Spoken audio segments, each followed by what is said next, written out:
Cô gái này tên là Đầu Đầu, năm nay đã 20 tuổi, thanh xuân nhưng cuộc sống rất vật vã. Không như những cô gái xinh đẹp ngoài kia ăn sung mặc sướng, Đầu Đầu phải tự lực kháng sinh vì không có bố lẫn mẹ. Hôm nay trong lúc đi giao hàng cô ấy đã vượt đèn đỏ vì khách cứ hối thúc. Có lẽ nhờ vào vẻ ngoài đẹp gái vô cùng tận, đáng yêu hết sảy, cùng tính tình hoạt bát nên cô cũng rất thân với viên cảnh sát mà không bị trách phạt gì mà bỏ qua cho cô. Lúc này khi cô giao hàng đến trường học cho một người con trai, anh ấy tên là Nhậm Thiên Chân. Do thấy cô giao hàng cứ bị lề mề, đã vậy Đầu Đầu còn đang nói dối trước mặt anh, cho nên anh ta nhất quyết ra rẻ ta đây, không thèm nhận hàng từ cô. Mà cô cũng đâu có vừa, láo toét, coi trời bằng vung, sức sực nói chuyện như mẹ thiên hạ. Thấy tên đẹp mã này không nhận hàng, cô liền hống hách ném đồ ăn lên đầu anh ấy rồi bỏ chạy. Lúc này trên đường có hai giáo sư chuyên ngành y học cổ đang ngồi tìm hiểu về người kế thừa chân truyền phương pháp châm cứu Khương Thị. Còn Thiên Chân thì tức giận tâm trạng rối bời đi vào phòng với cái đầu thật sự là khó nói. Vì vậy mà khiến anh bị đi học muộn.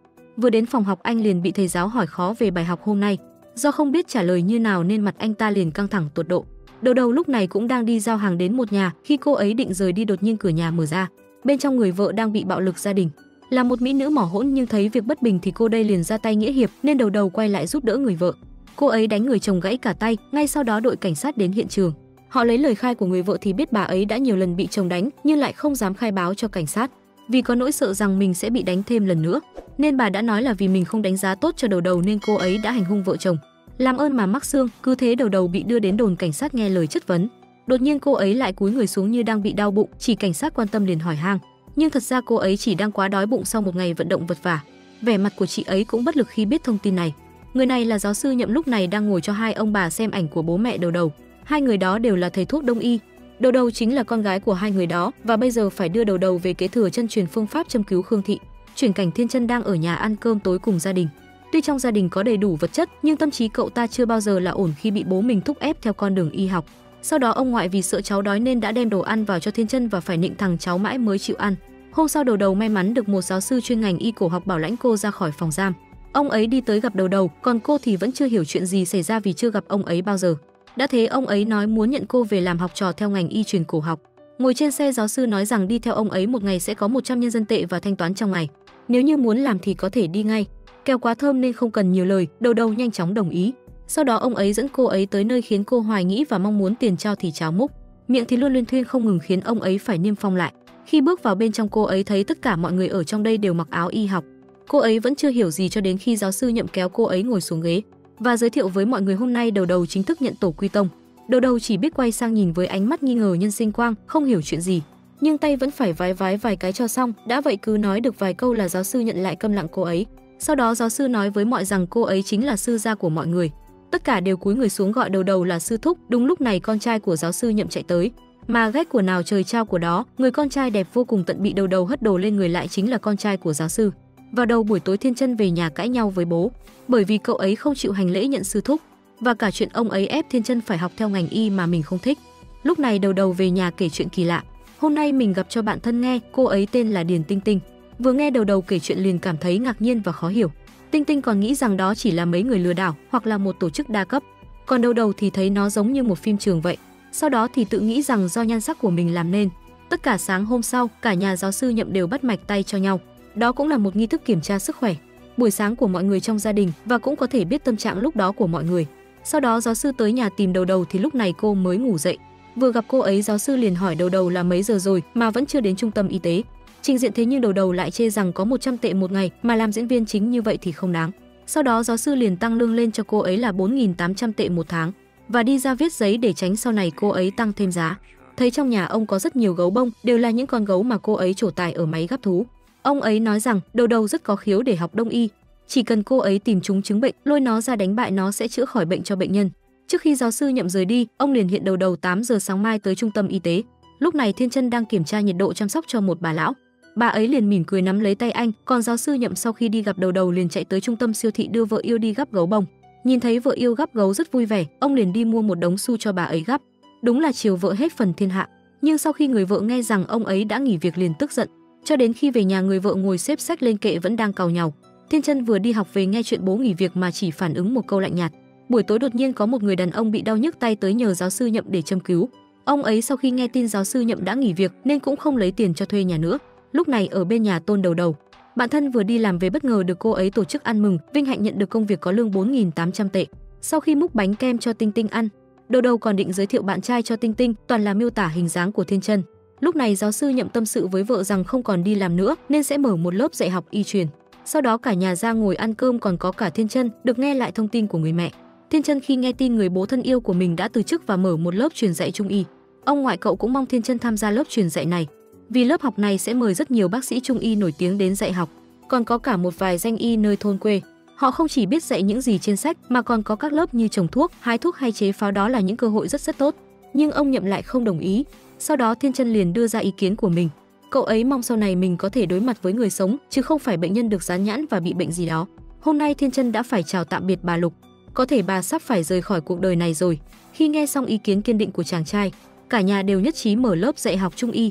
Sáng hôm sau đầu đầu đến trung tâm y tế, đúng hẹn của ngày hôm qua với giáo sư Nhậm. Sau đó giáo sư Nhậm liền đưa cho cô ấy một quyển sách Hoàng đế nội kinh và nói rằng từ hôm nay đầu đầu sẽ là học sinh của lớp truyền dạy theo giáo sư Nhậm học trung y, và dặn dò đầu đầu bảo làm gì thì phải làm theo ấy. Mà học hành thì mỗi lần mở sách thì đầu đầu đôi mắt lại lim dim theo từng trang vở, đầu óc quay cuồng nên không muốn học. Thế nhưng là con đỗ nghèo khỉ, kiếm đồng tiền bát gạo nên cũng đành phải cố. Đầu đầu vừa vắt chân lên liền bị giáo sư bắt bỏ xuống.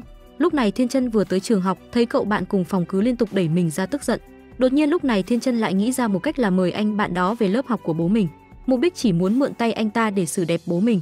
Dùng thương của chàng trai đó đâm vào khiên của giáo sư Nhậm.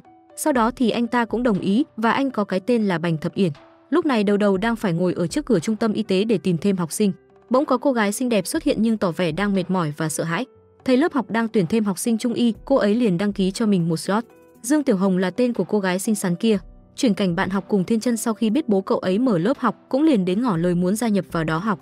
Cả ba người đều vui mừng đón nhận. Ngày hôm sau, ba thanh niên đang treo băng rôn trước cửa lớp học, đột nhiên Tiểu Hồng kéo vali đến đã đập vào tầm nhìn của Thập Yển. Tiếng sét ái tình cứ thế vang trong lòng của anh ta. Ở trên lớp, hai vợ chồng giáo sư Nhậm đang sắp xếp sách vở, dọn dẹp lại căn phòng. Đầu đầu cũng phải đi giặt khăn, mang nước tới để lau dọn, rồi cô ấy liền trách móc về việc tiền lương thấp.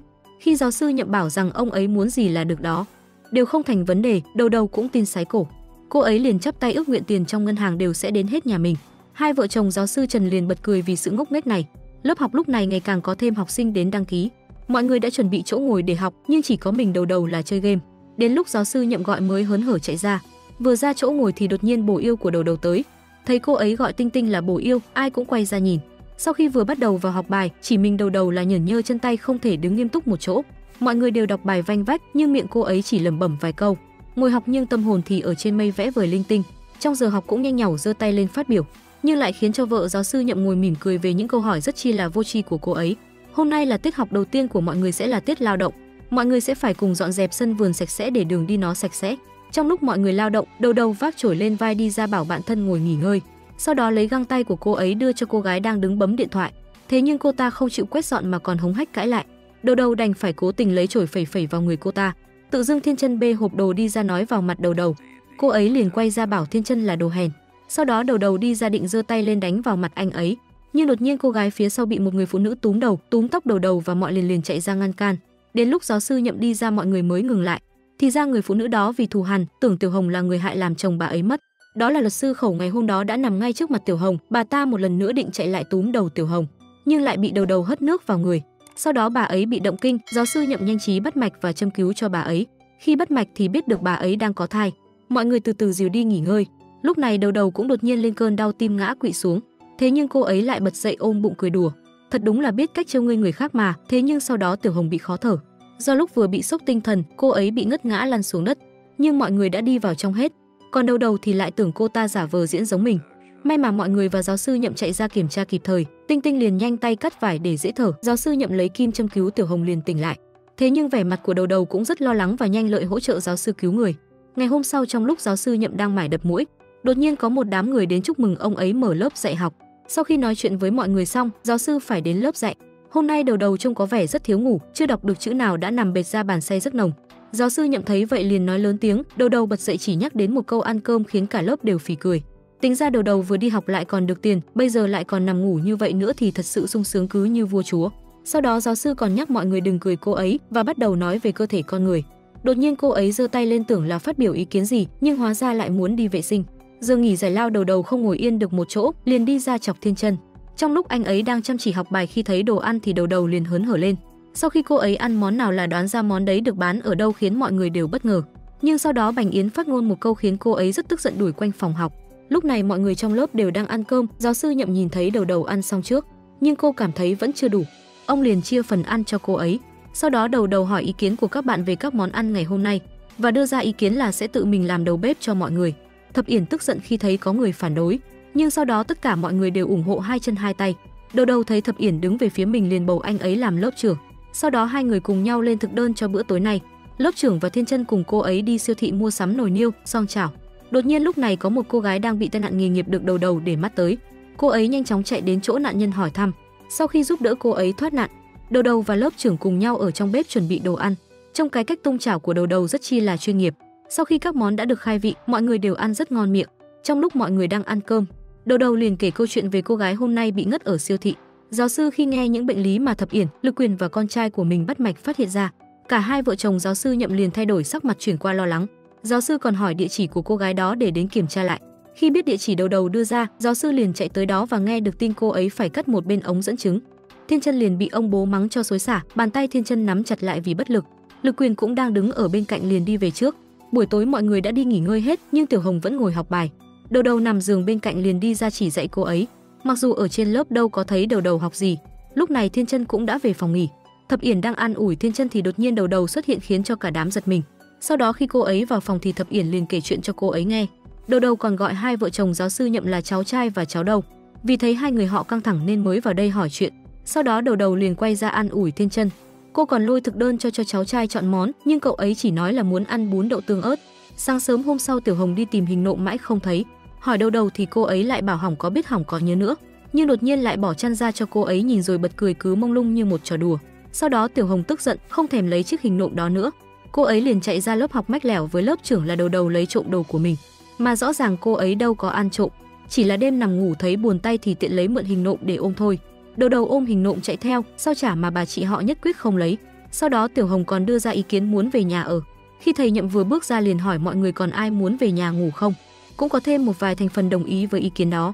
Sau đó Đầu Đầu liền giơ tay phát biểu, miệng tuôn ra câu nói khiến ai cũng phì cười, nhưng lại không bị thầy Nhậm trách móc mà còn đáng khen ngợi. Nói chung là giáo sư Nhậm không cho ai về nhà trong 3 tháng đầu để cho tất cả mọi người ở chung và có thể tự soi tấm gương của nhau mà học tập. Trong giờ học ngày hôm nay đột nhiên thầy Nhậm chỉ ra câu đố cho các bạn. Lạ thường là Đầu Đầu giơ tay hăng hái trả lời, nhưng câu nào cũng đều không vô tri. Sau khi tan học giáo sư Nhậm quay về phòng làm việc thì thấy Tân Thừa đến quyên góp tiền cho trường học. Thế nhưng giáo sư Nhậm không chịu nhận bởi vì ông đã từ chức rồi. Đến tối bà vợ cau mày vì nhà trường cũng đang không dư giả gì mà ông lại không nhận tiền quyên góp. Thầy Nhậm có lời hoa ý mật thế nào thì vẫn bị người vợ đáp thẳng sách vào người. May mà có Thập Yển đi đến giải vây. Sau đó sư mẫu cùng Thập Yển đi ra ngoài gấp Nguyên Bảo cùng mọi người.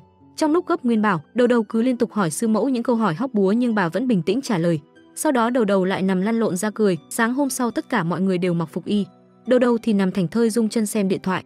Đột nhiên lớp trưởng chạy ra khen đôi chân của cô ấy thon dài, cân bằng và khỏe đẹp.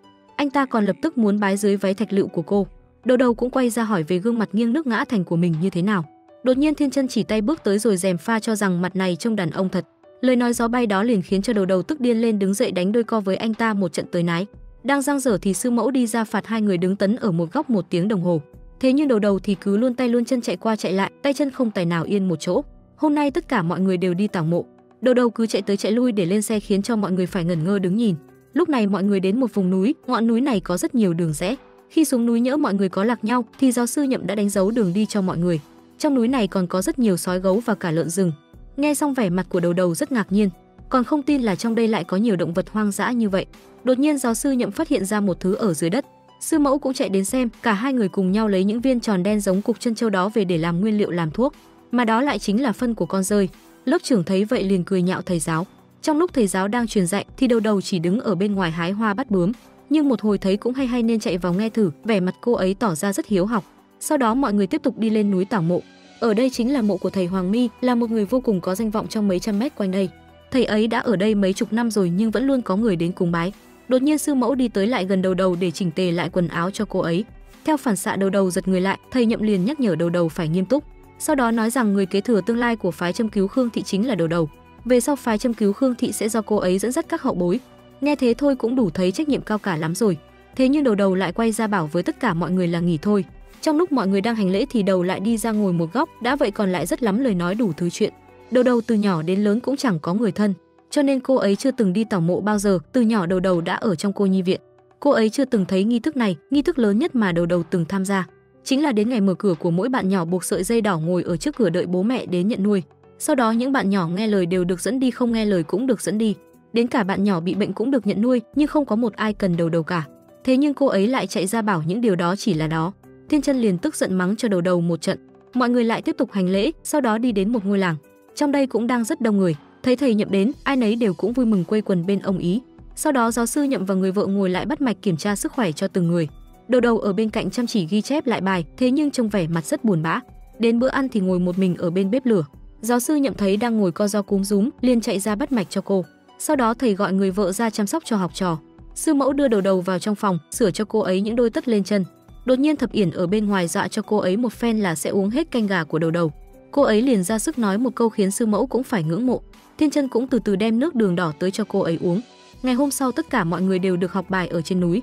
Chỉ có mình vợ của thầy Nhậm là trở về nhà để chữa trị cho một bệnh nhân đang chờ đợi ở nhà. Và từ ngày hôm nay mọi người sẽ bị tịch thu hết điện thoại. Đầu Đầu cũng phải khóc thét. Cách đây vài tiếng Đầu Đầu không chịu nổi khi phải rời xa chiếc điện thoại thân yêu. Cô ấy lúc này đang đi 6 từ 6 giường tìm điện thoại. Đột nhiên giáo sư Nhậm bước vào, Đầu Đầu lại không dám tìm điện thoại nữa.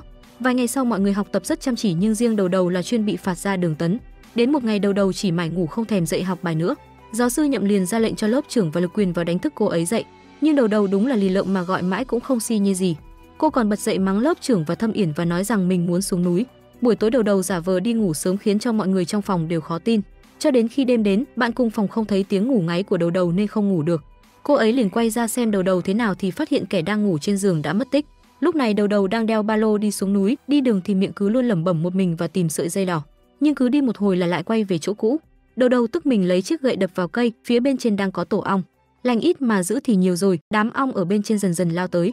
May mà giáo sư Nhậm và Thiên Chân chạy tới kịp thời thế, nhưng mặt Đầu Đầu lúc này đã bị phá tướng rồi.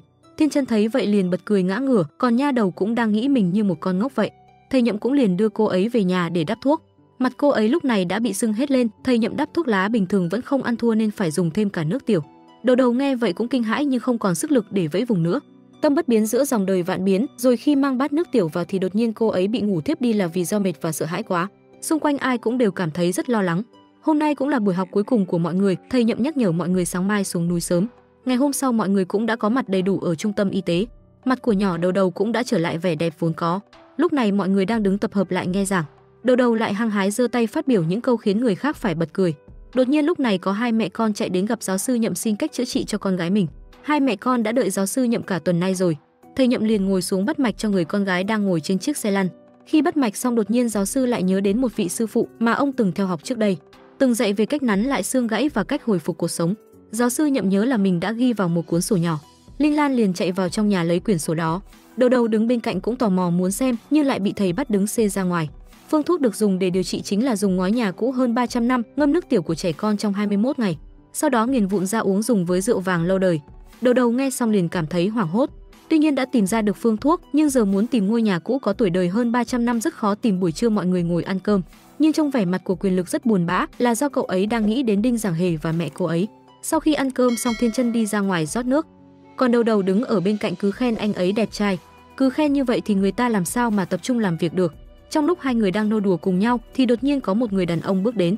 Đầu Đầu không may va người ông ta làm rơi và dẫm vỡ chiếc kính. Cái kính đó rất đắt tiền, nhờ ông ta nhận ra Thiên Chân là người đã từng cứu giúp Hứa Manh con gái của ông ấy. Vậy nên chiếc kính bị Đầu Đầu làm vỡ cũng không để tâm đến nữa. Sau đó ông ngồi lại kể chuyện về con gái cho mọi người nghe. Bây giờ Hứa Manh không còn ổn định như trước nữa, con bé hoàn toàn suy sụp. Trước kia tính cách Hứa Manh rất ôn hòa, đối xử rất tốt với mọi người. Bây giờ chỉ có hai trạng thái là oán hận và dùng vũ lực. Người bố đã hết cách cho nên hôm nay ông mới tới đây để nhờ bác sĩ Nhậm giúp đỡ. Sau đó thầy Nhậm và vợ cùng đến nhà thăm Hứa Manh, vừa tới nơi thì thấy cảnh cô ấy đang ngồi sợ hãi đầu tóc rũ rượi. Lan Linh liền chạy ra nói mấy câu đã khiến con bé ôm chầm lấy mình. Sau đó Lan Linh từ từ bắt mạch cho Hứa Manh, khi kiểm tra xong thì thấy Hứa Manh chẳng có bệnh gì cả, chỉ là do thiếu tình thương của cha mẹ nên mới thành ra như vậy. Vì vậy chỉ còn cách là cả gia đình cùng nhau điều trị. Lúc này ở bệnh viện Tinh Tinh liên tục bị mọi người xung quanh mắng chửi. Đầu Đầu đột nhiên xuất hiện bảo vệ cô ấy, sau đó còn đi mở hộp cơm cho bản thân mình ăn. Lúc này Thiên Chân đang ở nhà đang đưa ra ý kiến với bố mẹ là mình muốn chịu trách nhiệm chăm sóc cho Hứa Manh. Thế nhưng bố mẹ đều không đồng. Thiên Chân liền tức giận đi vào nhà. Buổi tối giáo sư Nhậm lần này lại phải đến đồn công an bảo lãnh Đầu Đầu về. Sau đó ông liền bảo cô ấy dọn đồ về nhà mình ở, nhưng Đầu Đầu nằng nặc không chịu. Ngày hôm sau Thiên Chân cùng mẹ tới gặp Hứa Manh để dẫn cô ấy đi hái trà cùng mọi người. Thế nhưng Hứa Manh đang trong tâm thế rất sợ hãi, chỉ luôn đứng lớp phía sau. Thiên Chân biết người ta đang trong tâm lý sợ hãi sẵn nhưng đầu vẫn không ta, xông xộc chạy tới đuổi bắt Hứa Manh. Trong lúc mọi người đi hái trà, Thiên Chân thấy Hứa Manh đang bị lạnh, anh liền cởi áo khoác cho cô ấy. Đầu thấy vậy liền chạy ra khịa Thiên Chân nói rằng mình cũng đang lạnh lắm, anh còn chiếc áo khoác nào nữa không? Câu nói khiến cho Lực Quyền và Thiên Chân phát oẹ. Sau đó đầu quay ra kéo Hứa Manh đi cùng mình nhưng cô ấy lại không chịu. Lúc này Thiên Chân đang bị nha đầu đuổi suýt chút nữa thì khiến sư mẫu bị ngã vào nồi, nhưng may mà đầu ôm lại kịp. Buổi tối đầu cùng hai vợ chồng giáo sư đứng ở vườn trà ngắm giải ngân hà. Mọi người cũng đang ngồi ở bên trong nhìn ngắm lên bầu trời. Thiên Chân thì kể cho mọi người nghe một câu chuyện. Lưu Từ Hân có một bộ tiểu thuyết tên là Triển Văn Đạo, kể về người trái đất 100 năm sau muốn biến trái đất thành một chiếc máy gia tốc siêu tốc khu chuẩn bị hợp thành tinh để thực hiện đã bị sứ giả vũ trụ ngăn cản. Sau khi ở vườn trà ngắm giải ngân hà, hôm nay đầu cũng về nhà sư mẫu Linh ở. Vừa về tới phòng ngủ, đầu chiếm trọn luôn ở trên giường 2 tầng và tranh giành sẽ ngủ cùng Hướng Anh. Khi sư mẫu Linh Lan nói rằng sau 10 giờ tối sẽ chia phòng, nam nữ đầu lại hỏi thêm một câu vô tri khiến Thiên Chân chỉ dám tủm tỉm cười. Còn ngôi nhà này còn có quy tắc rằng 10 giờ tất cả mọi người đều phải để điện thoại sạc ở phòng khách bên ngoài, không được mang vào phòng ngủ. Nghe xong Mỹ Nương đầu lại bật khóc, xong rồi lại ôm bụng cười. Sau đó sư mẫu Lan Linh dạy đầu và Hứa Manh cách xoa bụng trước khi ngủ để có một giấc ngủ thật ngon. Lúc này sau khi mọi người đã tắm xong phải mang điện thoại ra phòng khách cắm sạc, nhưng sau đó sư mẫu Lan Linh lại rút điện thoại của mình mang về phòng. Đêm đến tất cả mọi người đã ngủ hết thì đột nhiên Hứa Manh bật dậy chạy ra ngoài. Cô ấy nghe tiếng chuông điện thoại thì cảm thấy sợ hãi. Hứa Manh hét toáng hết cả nhà khiến cho mọi người hoảng hốt chạy ra. Sau cùng Thiên Chân là người đã trấn an lại được cô ấy, nhưng cả nhà có mỗi đầu vẫn đang ngủ ngon. Sáng hôm sau Thiên Chân thấy đầu liền bắt cô ấy phải đổi nhạc chuông điện thoại của mình. Sau đó đầu vẫn còn làm trò cho Thiên Chân xem. Đầu chạy vào bàn ăn thấy thức ăn đang ở trên bàn định chạy ra bốc ăn, nhưng sư mẫu Lan Linh liền ngăn lại, nói là phải đợi người lớn ra đông đủ. Thế là cô liền kéo từng người ngồi vào bàn ăn. Mọi người liền đưa tay ra bắt mạch cho nhau, bởi vì mạch buổi sáng có thể phản ánh chính xác tình trạng sức khỏe con người. Đây là bài tập bắt buộc mỗi buổi sáng của gia đình giáo sư Nhậm. Thôi thì đầu cũng thử bắt đầu bắt mạch cho mọi người. Cô ấy chỉ cảm nhận được mình đang đói. Sau khi ăn xong đầu lại cùng thầy Nhậm tới trung tâm y tế làm việc. Lúc này trông vẻ mặt đầu rất lắng nghe, còn chăm chỉ ghi chép lại các dấu hiệu triệu chứng của bệnh nhân. Sau khi đưa bà lão đi kê thuốc, đầu liền chạy lại xin thầy Nhậm xin nghỉ phép để đến Tam Ngũ Nhạc xem thử và muốn đến đó để bài lễ, nhưng đầu phải đi sắc thuốc thầy mới cho nghỉ. Đột nhiên lúc này trong trung tâm y tế xảy ra vụ đánh lộn giữa hai người đàn bà. Sau khi xong trận thì một người đột nhiên ngất đi, bởi vì có một hôm bà ấy thấy chồng mình đang ngoại tình với một người khác. Vì mải nhìn chồng mình nên bà đã tông trúng con gái của người kia. Sau khi bác sĩ Nhậm đã châm cứu xong, bà ấy tỉnh dậy chỉ biết khóc lóc. Linh Lan đi vào để cho chồng đi ra ngoài. Ra tới bên ngoài bác sĩ Nhậm thấy người kia đang mắng chửi nên đã nói rằng bà ấy đã chết. Đầu nghe vậy liền chạy vào trong xem thế nào. Khi ra ngoài vẻ mặt của cô ấy khiến cho người đàn bà đang đứng sững sờ càng tin và sợ hãi. Lúc này cả hai thầy trò đầu đang lo sợ. Khi lúc vừa rồi phải diễn kịch khiến ai cũng tưởng thật mẹ rằng hề. Ở bên ngoài vẫn đang trong tư thế sợ hãi, bà cũng nghĩ đến rằng mình sẽ phải đi tù và gửi gắm lại con gái mình cho giáo sư Nhậm. Sau đó còn nghĩ đến chuyện bán nhà bán thận để đền bù cho gia đình họ. Giáo sư Nhậm càng nói càng khiến bà ấy sợ hãi. Đầu muốn bật cười lắm rồi nhưng vẫn phải cố nhịn. Bà ấy còn quỳ gối trước mặt hai thầy trò khiến hai thầy trò vô cùng lúng túng và bối rối. Thấy bà ấy đang tuyệt tình trong vô vọng nhất, hai thầy trò mới nói ra sự thật cho bà ấy biết. Từ đó bà cũng rút được ra bài học là phải biết khoan dung cho người khác và tìm lại bản tính của mình. Vừa nãy nếu không có Lực Quyền chặn xe lại thì xe lăn của con gái bà đã đổ rồi. Khoan dung cho người khác cũng là khoan dung cho bản thân mình, quan trọng là phải buông bỏ. Lúc này hai thầy trò cũng thở phào nhẹ nhõm. Buổi tối Thập Yển đi ăn uống cùng Tiểu Hồng. Bình thường cô ấy chỉ ăn chay. Ngồi ở quán nướng Tiểu Hồng còn bọc cả bao ni lông trên người để không bị ám mùi. Lúc này đầu thì đang ngồi trong bếp trông ngồi sắc thuốc. Đột nhiên cô thấy Thiên Chân đi ra ngoài cũng tò mò chạy đi theo. Khi đến nơi thì thấy anh ấy đang chơi bộ môn trượt ván. Sau đó đầu còn muốn chơi cùng, nhưng nhớ ra rằng còn phải ở nhà sắc thuốc cho Manh Manh liền chạy vội vã đi về. 2 ngày sau trong buổi học trung y bỗng dưng có một người phụ nữ đi qua lớp học, đứng ở bên ngoài nghe những lời giảng tiết học về cảm xúc của thầy Nhậm. Trong lòng bà cảm thấy vô cùng thanh thản, nút thắt trong lòng cũng được gỡ bỏ ngay lập tức, và bản thân bà cũng thấy mình đã khỏi bệnh rồi. Buổi tối đầu và Thiên Chân cùng nhau ngồi ở cạnh hồ uống bia rượu. Lúc này Thập Yển và Tiểu Hồng đang đi ăn nướng. Hôm nay có vẻ cô ấy không còn sợ khói bếp ám mùi như lần trước nữa. Đầu phải canh nồi thuốc nhưng lại quên mất đi ra uống rượu say với Thiên Chân. Sau đó anh ấy đã để một mình đầu ở cạnh hồ, nồi thuốc ở trong nhà bếp cũng đã bị cạn vỡ luôn niêu.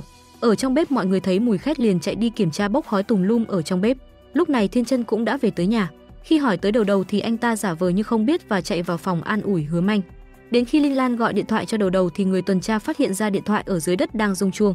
Ông chú đó liền nghe điện thoại và đi tìm chủ máy thì chỉ thấy mấy lon bia.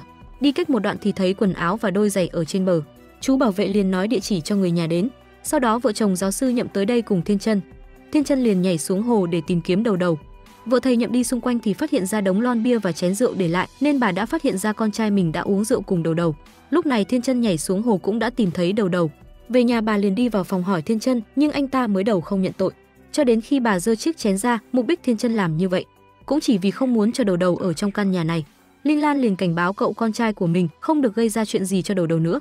Sáng hôm sau cả nhà đang ăn sáng, đầu đầu mới ngủ dậy. Vừa xuống bàn ăn thì Linh Lan liền bắt mạch cho cô ấy và chỉ cho đầu húp cháo. Sau đó giáo sư Nhậm hỏi cô ngày hôm qua uống rượu cùng ai, nhưng cô chỉ nói rằng mình uống một mình. Đến lúc đầu đầu tự bắt mạch cho mình nhưng không thấy đập nữa liền cảm thấy hốt hoảng. Biểu cảm khiến cho hai ông bà phải mỉm cười tủm tỉm. Sau khi ăn bữa sáng xong, giáo sư Nhậm liền vào trong mắng cho Linh Lan một trận vì đã bao che cho con trai mình. Bà cũng chỉ biết im lặng gật đầu.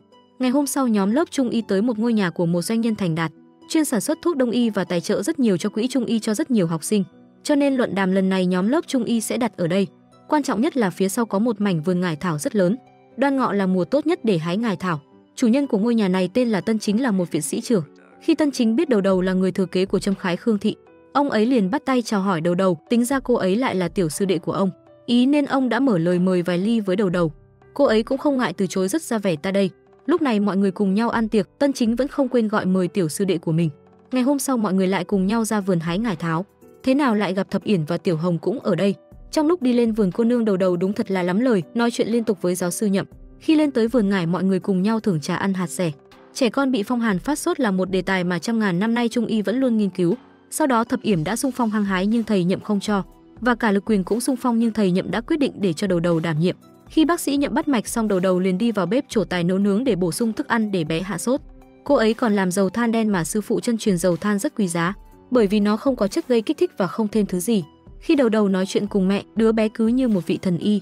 Thế nhưng nhờ có đầu đầu mà cô cũng đã trị đỡ bệnh cho đứa bé. Sau đó lại đi ra uống trà cùng mọi người cứ như bà cụ non. Mọi người nghe tin đứa bé đã giảm sốt và tốt hơn trước, ai cũng cảm thấy vui, nhưng chỉ có Lực Quyền là có vẻ mặt buồn bã.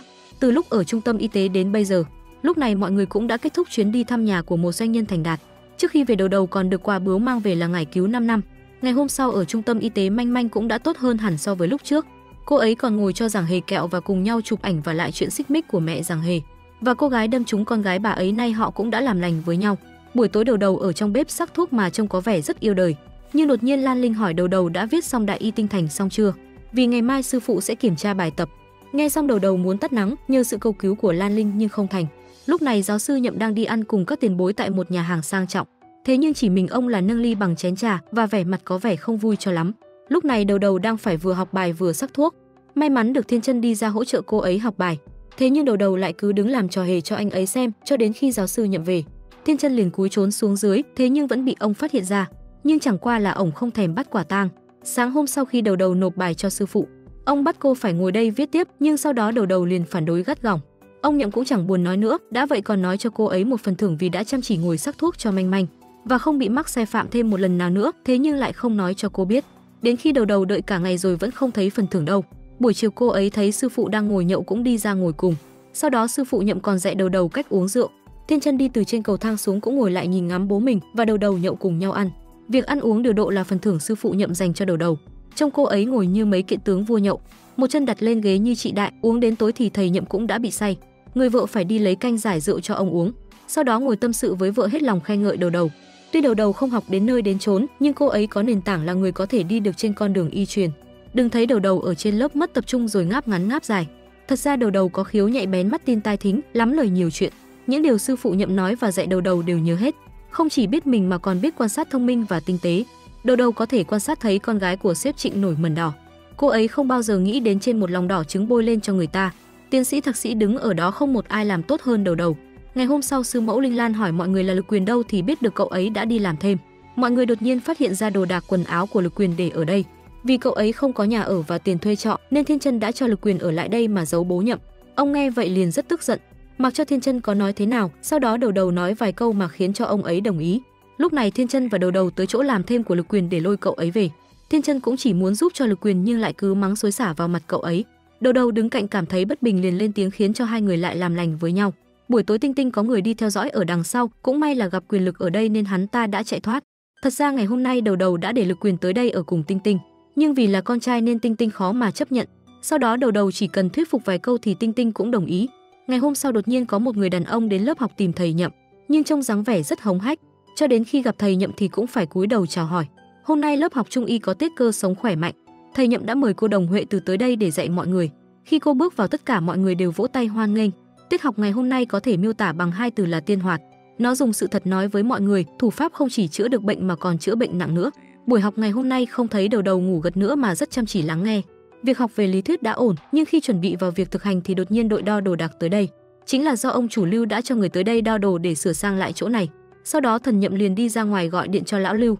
Ngày trước ông ta cho giáo sư Nhậm mượn nơi này để mở lớp, nhưng bây giờ ông ấy lại thay đổi 180 độ sửa sang lại lớp học, mục đích khác là để cho thuê. Sau khi nghe thông báo từ lão Lưu xong, thầy Nhậm liền vào thông báo với mọi người là sẽ cho lớp học nghỉ vài hôm. Khi lớp học được nghỉ, cả lớp cũng rủ nhau đi lượn lờ.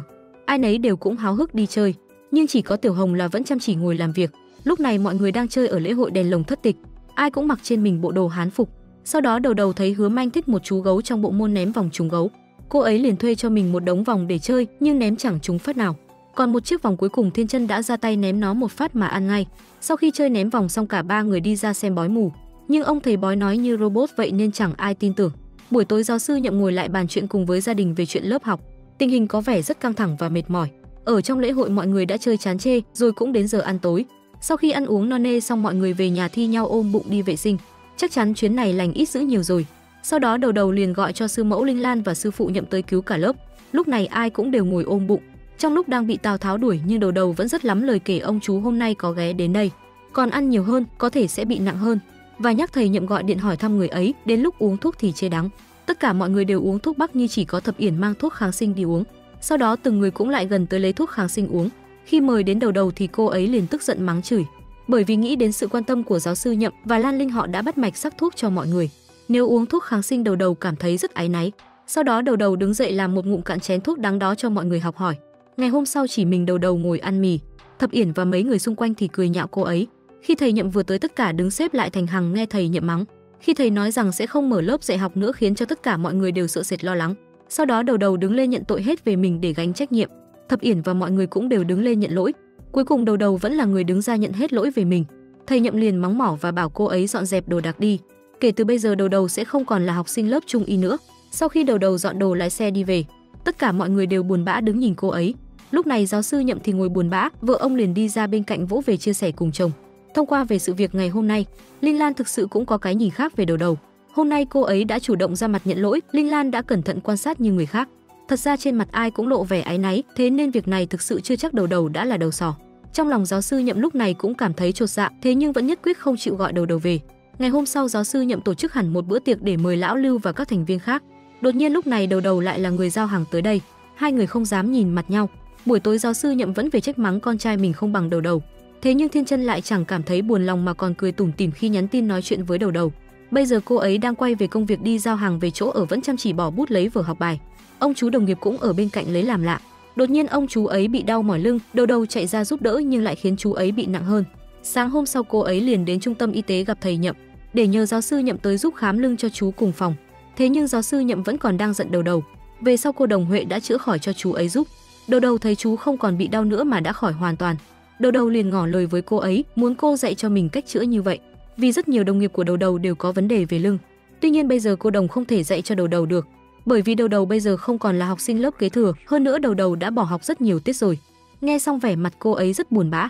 Cô Đồng liền hỏi có con muốn học nữa không, thì Đầu Đầu nói rằng mình muốn học, nhưng có lẽ thầy Nhậm sẽ không nhận cô ấy nữa.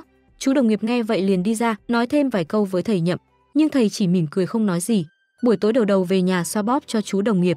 Ngày hôm sau Đầu Đầu đi giao hàng thì bị người ta vu khống cho cô lấy chiếc nhẫn cưới của mình. Đầu Đầu đã phải quỳ xuống để van van xin người ta. Mọi người xung quanh cầm điện thoại phát live trên mạng xã hội, nên đã đến tai của mọi người trong trung tâm y tế và cả giáo sư Nhậm. Lúc này Đầu Đầu đang phải nghe lời mắng chửi của người ta. Giáo sư Nhậm cũng tin là Đầu Đầu sẽ không làm chuyện đó.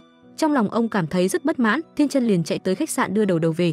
Khi Thiên Chân chạy tới nơi đưa Đầu Đầu đi, mọi người cũng đã giải tán. Mấy chú cảnh sát ở lại nhắc nhở người phụ nữ kia vào trong nhà tìm kiếm lại xem.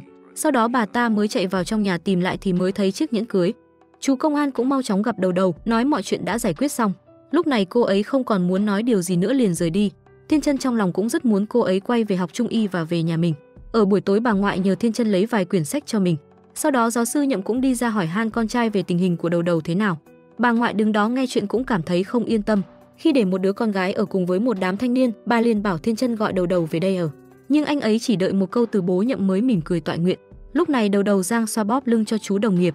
Đột nhiên cô ấy nhận được điện thoại từ Thiên Chân, mới đầu nghe tin mình được quay về học thì sững sờ, không biết phải nói sao. Sau đó Đầu Đầu liền vui mừng rạng rỡ, đã mấy ngày nay cô ấy không nở một nụ cười rồi. Sáng hôm sau Đầu Đầu thành tâm toàn ý tới gặp thầy Nhậm và đưa bài tập cho thầy. Vừa thấy học trò trở lại lòng thầy như nở hoa, nhưng vẫn phải làm bộ mặt nghiêm nghị để ra vẻ còn hờn dỗi. Nhưng cuối cùng giáo sư Nhậm xứng không thể nào không chấp nhận cho Đầu Đầu quay về. Lực Quyền và Thiên Chân ở ngoài thì đang hóng hớt. Thấy Đầu Đầu đi ra với vẻ mặt rất buồn bã, làm mọi người tưởng cô ấy không được về đây học. Manh Manh cũng cảm thấy sợ hãi chạy đi, Đầu Đầu mới chạy theo nói rằng mình đã được quay trở lại rồi. Vậy thì Hứa Manh mới yên tâm trở lại như bình thường. Thiên Chân và Lực Quyền cũng thở phào nhẹ nhõm. Ngày hôm sau cả lớp tận hưởng tiết học ở ngoài trời. Trong lớp học khi có Đầu Đầu không khí dường như rất náo nhiệt và có hồn hơn. Hôm nay lớp học cùng với sự góp mặt của thầy Khư, thầy sẽ giảng về dược học cho mọi người. Và kèm đó cũng có một cuộc thi trèo đèo lội suối, vừa hái thuốc vừa luyện sức mạnh chân. Đợi đến lúc quay về ai hái nhiều thuốc sẽ có quyền chọn món. Nhiệm vụ được giao như vậy vẫn chưa hết. Mọi người không chỉ hái thảo dược ăn được mà còn phải đọc ra một câu thở cổ có bao gồm loại thảo dược đó. Sau đó tất cả mọi người cùng nhau lên núi đi hái những thảo dược. Đầu Đầu toàn hái được cỏ vứt vào giỏ xong lại chạy ra đổi cho Lực Quyền một cách trắng trợn. Khi hái những thảo dược về mọi người phải chế biến nở thành những món ăn. Lúc này từng người đang đứng lên đọc thơ về thảo dược của mình. Chỉ mình Đầu Đầu là viết trên tay để đọc, khiến mọi người xung quanh cũng phải bật cười. Buổi tối Hứa mang cầm từng bó hoa đến tặng các thầy giáo để chúc mừng ngày nhà giáo Việt Nam. Sau khi thầy Nhậm nhận được bó hoa, liền đi ra gặp Đầu Đầu muốn nhận lời lúc chúc từ em ấy. Thế nhưng Đầu Đầu nhất quyết không chịu nói chúc mừng thầy, khiến thầy cảm thấy rất buồn. Sau đó đột nhiên hôm nay giáo sư Nhậm đi ra ngoài gọi điện thoại về cho vợ hỏi thăm bố mẹ, khiến cho Linh Lan rất bất ngờ. Ông đi ra bàn ngồi, cuối cùng cũng thấy Đầu Đầu mở lời chúc nhưng với một cành cây héo úa. Ban đêm Đầu Đầu lại gây thêm tội đi bắt trộm gà người ta để nướng ăn nhưng lại bị bắt quả tang. Sau đó Đầu Đầu lại bị sư phụ mắng cho một trận. Mọi người buồn cười lắm nhưng không dám cười to. Xem ra lần này Đầu Đầu cảm thấy áy náy vô cùng. Cũng tại Thiên Chân mà ra buổi tối đầu têu cho cô ấy. Ngày hôm sau mọi người tiếp tục học tập. Đầu Đầu chăm chỉ quét dọn cho gà ăn, đột nhiên cô ấy lại chạy hét toáng lên. Tưởng người nhà hôm qua bị mất gà tới bắt tội, ai ngờ lại được người ta cho thêm 2 con gà. Lúc này Đầu Đầu đang ngồi nghịch với 2 con gà thì sư phụ cầm ống heo ra tặng cho cô. Chuyện tốt và chuyện xấu chia ra để trị, làm chuyện xấu là có giới hạn, làm chuyện tốt nhất định có thưởng. Nếu như sau này Đầu Đầu có tiến bộ làm một việc tốt thật lớn thì giáo sư Nhậm sẽ để 1 đồng xu vào trong ống heo này. Chờ khi heo đầy rồi thì Đầu Đầu sẽ xuất sư. Nghe vậy cô ấy liền cảm thấy vui sướng và có thêm động lực để học tập. 2 con gà lúc này cũng đã được đưa lên bếp. Mọi người đều ăn rất ngon lành nhờ có công lao của Đầu Đầu. Buổi tối mọi người lại được thưởng thức bánh trôi nước và rất nhiều đồ ăn. Ngày mai là tất cả mọi người về nhà rồi, các bạn học bắt đầu được nghỉ lễ ai về nhà nấy. Nhưng chỉ riêng Đầu Đầu không biết phải làm gì. Từ trước đến giờ những ngày lễ là cô ấy đều phải làm việc. Sau đó thầy Nhậm liền bảo với Đầu Đầu là về nhà mình chơi. Miệng cô ấy thì nói không được đâu, nhưng trong lòng liền cảm thấy rất vui sướng. Đến ngày lễ Trung thu Thiên Chân vẫn vội vã nói rằng sẽ chạy đến trường học một chuyến. Sau đó giáo sư Nhậm liền bảo con trai dẫn Đầu Đầu đi theo. Đầu Đầu đang mải ngồi xem phim hay quá cũng chẳng muốn đi, nhưng ông ấy vẫn bắt cô phải đi để học hỏi. Sau đó Đầu Đầu phải đi từ từ lại đi lên phòng thay đồ, nhưng con mắt vẫn luôn hướng nhìn về phía xem tivi. Khi đi ra ngoài cùng Thiên Chân, anh ấy liền lấy tiền cho Đầu Đầu tự đi chơi, còn anh thì đi làm chuyện bí mật khác. Thế nhưng cô ấy vẫn muốn đi cùng Thiên Chân. Bí mật thứ nhất đó là anh ấy đi chơi nhảy dù, nhưng Đầu Đầu sợ hãi không dám nhảy cùng nên anh lại phải nhảy một mình. Bí mật thứ hai là đua xe, trò này thì chị Đầu Đầu chơi được. Sau đó hai người đứng cùng nhau nói chuyện bên cạnh đầm sen và Thiên Chân liền đưa cho cô ấy những điều mà anh muốn thực hiện. Sau đó Thiên Chân đưa Đầu Đầu đi cùng mình tới tiệm đồ cổ bán chiếc vòng. Đầu Đầu không ngờ giá của chiếc vòng lại cao đến như vậy. Buổi tối Thiên Chân kể với gia đình là chiếc vòng đó bị mất, cả nhà đều cảm thấy hốt hoảng. Bà ngoại còn đứng dậy đi ra gọi điện cho thư viện hỏi tìm, Đầu Đầu cũng ngồi im thim thíp không dám nói gì. Đột nhiên Đầu Đầu nghe ông ngoại nói chỉ có mấy trăm ngàn, khiến cho cô ấy càng ngạc nhiên. Thiên Chân cũng đứng hình vì hôm nay bán được có 100.000. Sáng hôm sau Đầu Đầu quay lại cửa tiệm bán đồ cổ. Ai ngờ lại gặp sư mẫu Linh Lan ở đây. Hóa ra là bà ấy cũng đã biết chuyện con trai mình đem đến đây bán vòng. Khi ông chủ ở đây tới mở cửa hỏi thì ông ta bảo là bán cho người khác rồi. Vì bán cho người khách lạ nên ông ta cũng chẳng biết là ai. Linh Lam khi nhìn lên cam thì chiếc cam đó đã hỏng từ lâu, chỉ là để trưng bày. Thôi thì cũng bất lực không biết phải làm sao. Sau đó bà quay sang nhìn Đầu Đầu với ánh mắt tức giận khiến cho Đầu Đầu sợ hãi ngó trước ngó sau. Linh Lam về nhà chỉ biết đứng ngẩn ngơ suy nghĩ trong lo lắng, sợ hãi. Khi bảo với giáo sư Nhậm là mất chiếc vòng bài đó thật rồi, ông ấy liền tức giận chạy lên phòng đứa con trai. Thiên Chân cũng sợ hãi không dám nhìn thẳng vào mắt bố. Tấm bài đó rất quan trọng với Thiên Chân, vậy mà bây giờ thấy con trai mình làm mất. May mà có hai ông bà ngoại sang giải vây, nhưng Thiên Chân lại đứng phất dậy nói lại bố. Vì Thiên Chân năm nay đã 25 tuổi rồi mà bố lại nói là 28. Đột nhiên lúc này Đầu Đầu đứng ở ngoài gõ vào cửa để gây sự chú cho mọi người. Cô ấy nói rằng mình là người đã lấy tấm bài đó mang đến tiệm cầm đồ bán, vì gần đây cần dùng tiền. Sau đó đầu đầu bị thầy Nhậm bắt ra ngoài đứng tấn, bà mẹ ở bên dưới cảm thấy rất áy náy. Sau đó bà đã đưa chiếc gậy chống đỡ cho Thiên Chân đem ra cho đầu đầu. Nhưng khi đem ra thì cô ấy không cần chiếc gậy chống đỡ, cho nên Thiên Chân đã chọn đứng tấn cùng cô ấy, còn Linh Lan ở bên trong nịnh ông chồng để hà họa. Thật ra ông cũng đã biết rõ là vợ mình biết tấm bài của con trai mình đang ở đâu. Lúc này đầu đầu không thể đứng tấn được nữa, rồi cô ấy liền ngã quỵ xuống đất. Mọi người liền hốt hoảng đưa đầu lên giường nằm nghỉ. Sau đó hai vợ chồng giáo sư Nhậm ngồi lại chăm sóc cho cô ấy. Được một lúc thì hai người họ đi ra ngoài để cho Thiên Chân ngồi lại. Bởi vì đầu đầu ngưỡng mộ anh ấy nên đã hứng chịu lỗi lầm cho anh. Đột nhiên lúc này Thiên Chân có cuộc điện thoại gọi đến, nói rằng Manh Manh đã mất tích. Giáo sư Nhậm và Thiên Chân lập tức chạy tới nhà cô ấy. Khi đến nhà Manh Manh thì biết được do cãi nhau với mẹ nên mới bỏ đi. Sau đó Thiên Chân tức giận mắng hai người họ rồi đi tìm Manh Manh ở khắp nơi. Những nơi cần tìm thì anh cũng đều chạy đi tìm hết. Lúc này đầu đầu cũng đang chạy đi tìm liền gọi điện cho Thiên Chân. Cô ấy liền gợi ý một câu liền khiến anh thông não phát hiện nơi ẩn náu của Manh Manh. Buổi tối Thiên Chân chạy về tới nhà ra tín hiệu cho mọi người im lặng. Sau đó từ từ chạy ra phía cánh cửa, gọi Manh Manh ở trong đó ra. Mọi người ai cũng đều không ngờ Manh Manh lại đi trốn vào trong đó. Lúc này vẻ mặt của Linh Lan rất căng thẳng mở cuộc họp gia đình. Sau đó bảo đầu đầu dẫn Manh Manh vào trong phòng không được đi ra ngoài. Đột nhiên bà ấy vỗ vào ghế thật mạnh khiến cho đầu đầu giật mình. Trong buổi họp bà ấy đưa ra ý kiến rằng ngày mai sẽ đưa Manh Manh về nhà. Bây giờ không thể có nhiều con gái như vậy được. Sau đó Thiên Chân liền tức giận muốn đưa Manh Manh ra ngoài ở cùng. Nếu như mẹ đuổi cô ấy thì Thiên Chân sẽ đi cùng. Lúc này đầu đầu đang ở trong phòng cùng Manh Manh. Đầu đầu cứ định chạm vào món đồ gì là cô ấy giật lại vì sợ hãi. Sau đó đầu đầu liền đi ra ngồi một góc làm trò cười cho cô ấy. Cuối cùng cũng thành công. Sáng hôm sau đầu đầu đang đứng tưới cây ở sân vườn trung tâm y tế. Đột nhiên thấy thầy Nhậm và Tiểu Hồng đi tới, nhưng có vẻ Tiểu Hồng rất không ưa đầu đầu. Cho nên bây giờ thầy Nhậm đang ngồi lại nói chuyện với Tiểu Hồng, quay quanh về vấn đề của đầu đầu. Hôm Tiểu Hồng ngã dưới suối chỉ có đầu đầu chủ động đến giúp. Những bạn học khác đều không dám chạm vào Tiểu Hồng. Thế nhưng cô ta chỉ nghĩ đơn thuần là một người chưa từng đi học như đầu đầu, cũng không có kỹ năng chuyên nghiệp gì, thì đầu đầu mới tạo dựng mối quan hệ để có chỗ đứng trong xã hội.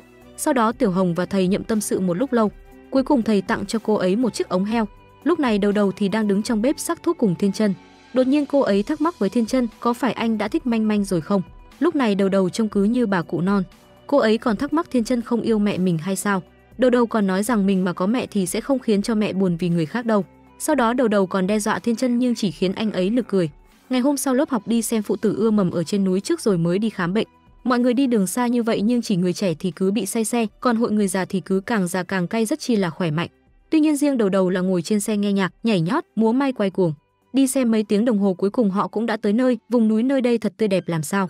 Vừa tới nơi mọi người đã thưởng thức một bữa ăn đặc sản ở nơi đây, đó chính là canh gà. Nhưng điều đặc biệt là món ăn này được hầm hơn 4 tiếng trở lên và tuyệt đối không được tắt lửa. Sau cùng là bên trong có phụ tử.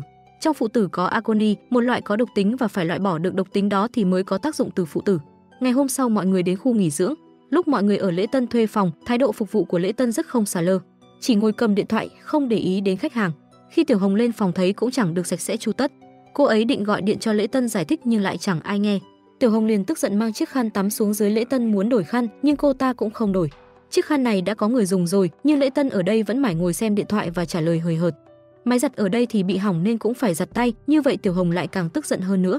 Đầu đầu thấy Tiểu Hồng đang cãi nhau với lễ tân ở đây, cô ấy liền chạy ra giải vây cho mọi người. Sau đó Tiểu Hồng đi ra gặp thầy Nhậm để khiển trách lễ tân ở đây, nhưng giáo sư Nhậm chỉ biết khuyên nhủ Tiểu Hồng hạ hỏa. Cũng có rất nhiều người đang nỗ lực làm việc, nghiêm túc kiếm sống. Còn đầu đầu tốt bụng đi ra hỏi giặt quần áo cho sư phụ và đổi chiếc khăn mới cho Tiểu Hồng. Sau đó đầu đầu còn đi ra dạy lễ tân ở đây bấm máy giặt. Đã vậy bây giờ cô ấy cũng là người chỉ dẫn hai chị lễ tân ở đây lau cửa kính sáng bóng. Giáo sư Nhậm và Tiểu Hồng đi ra thấy vậy liền nói với cô ấy mấy câu. Trong lòng Tiểu Hồng cũng nhẹ nhõm hơn, đi ra giúp đỡ họ lau kính. Sau đó tận tình chỉ dạy họ cách tự xoa bóp khớp xương vai cổ. Đôi khi mọi việc chỉ cần mình dùng thái độ ôn hòa, đối nhân xử thế đúng mực thì dường như cuộc sống sẽ dễ thở hơn. Vài ngày sau lớp học về tới trung tâm y tế, bất ngờ phát hiện cây cà chua ở đâu ra mọc lên rất tốt. Sau đó Linh Lan liền đem cây này trồng vào chậu chăm sóc nó. Thì ra là hôm lâu đầu đầu đã ăn dở quả cà chua vứt xuống đất, không ngờ nó lại mọc lên tươi tốt như vậy. Ngày hôm nay thầy Nhậm cũng nhận được học tử mới. Trong chàng trai này có vẻ cũng rất sức sược, tâm trí sánh ngang với đầu đầu. Chàng trai này tên là Lưu Tử Hoàng, mới gặp đầu đầu mà đã để cô ấy phải nhắc nhở không được nghịch ngợm. Sau đó thầy Nhậm còn giao nhiệm vụ cho đầu đầu trông coi và dạy dỗ Tử Hoàng.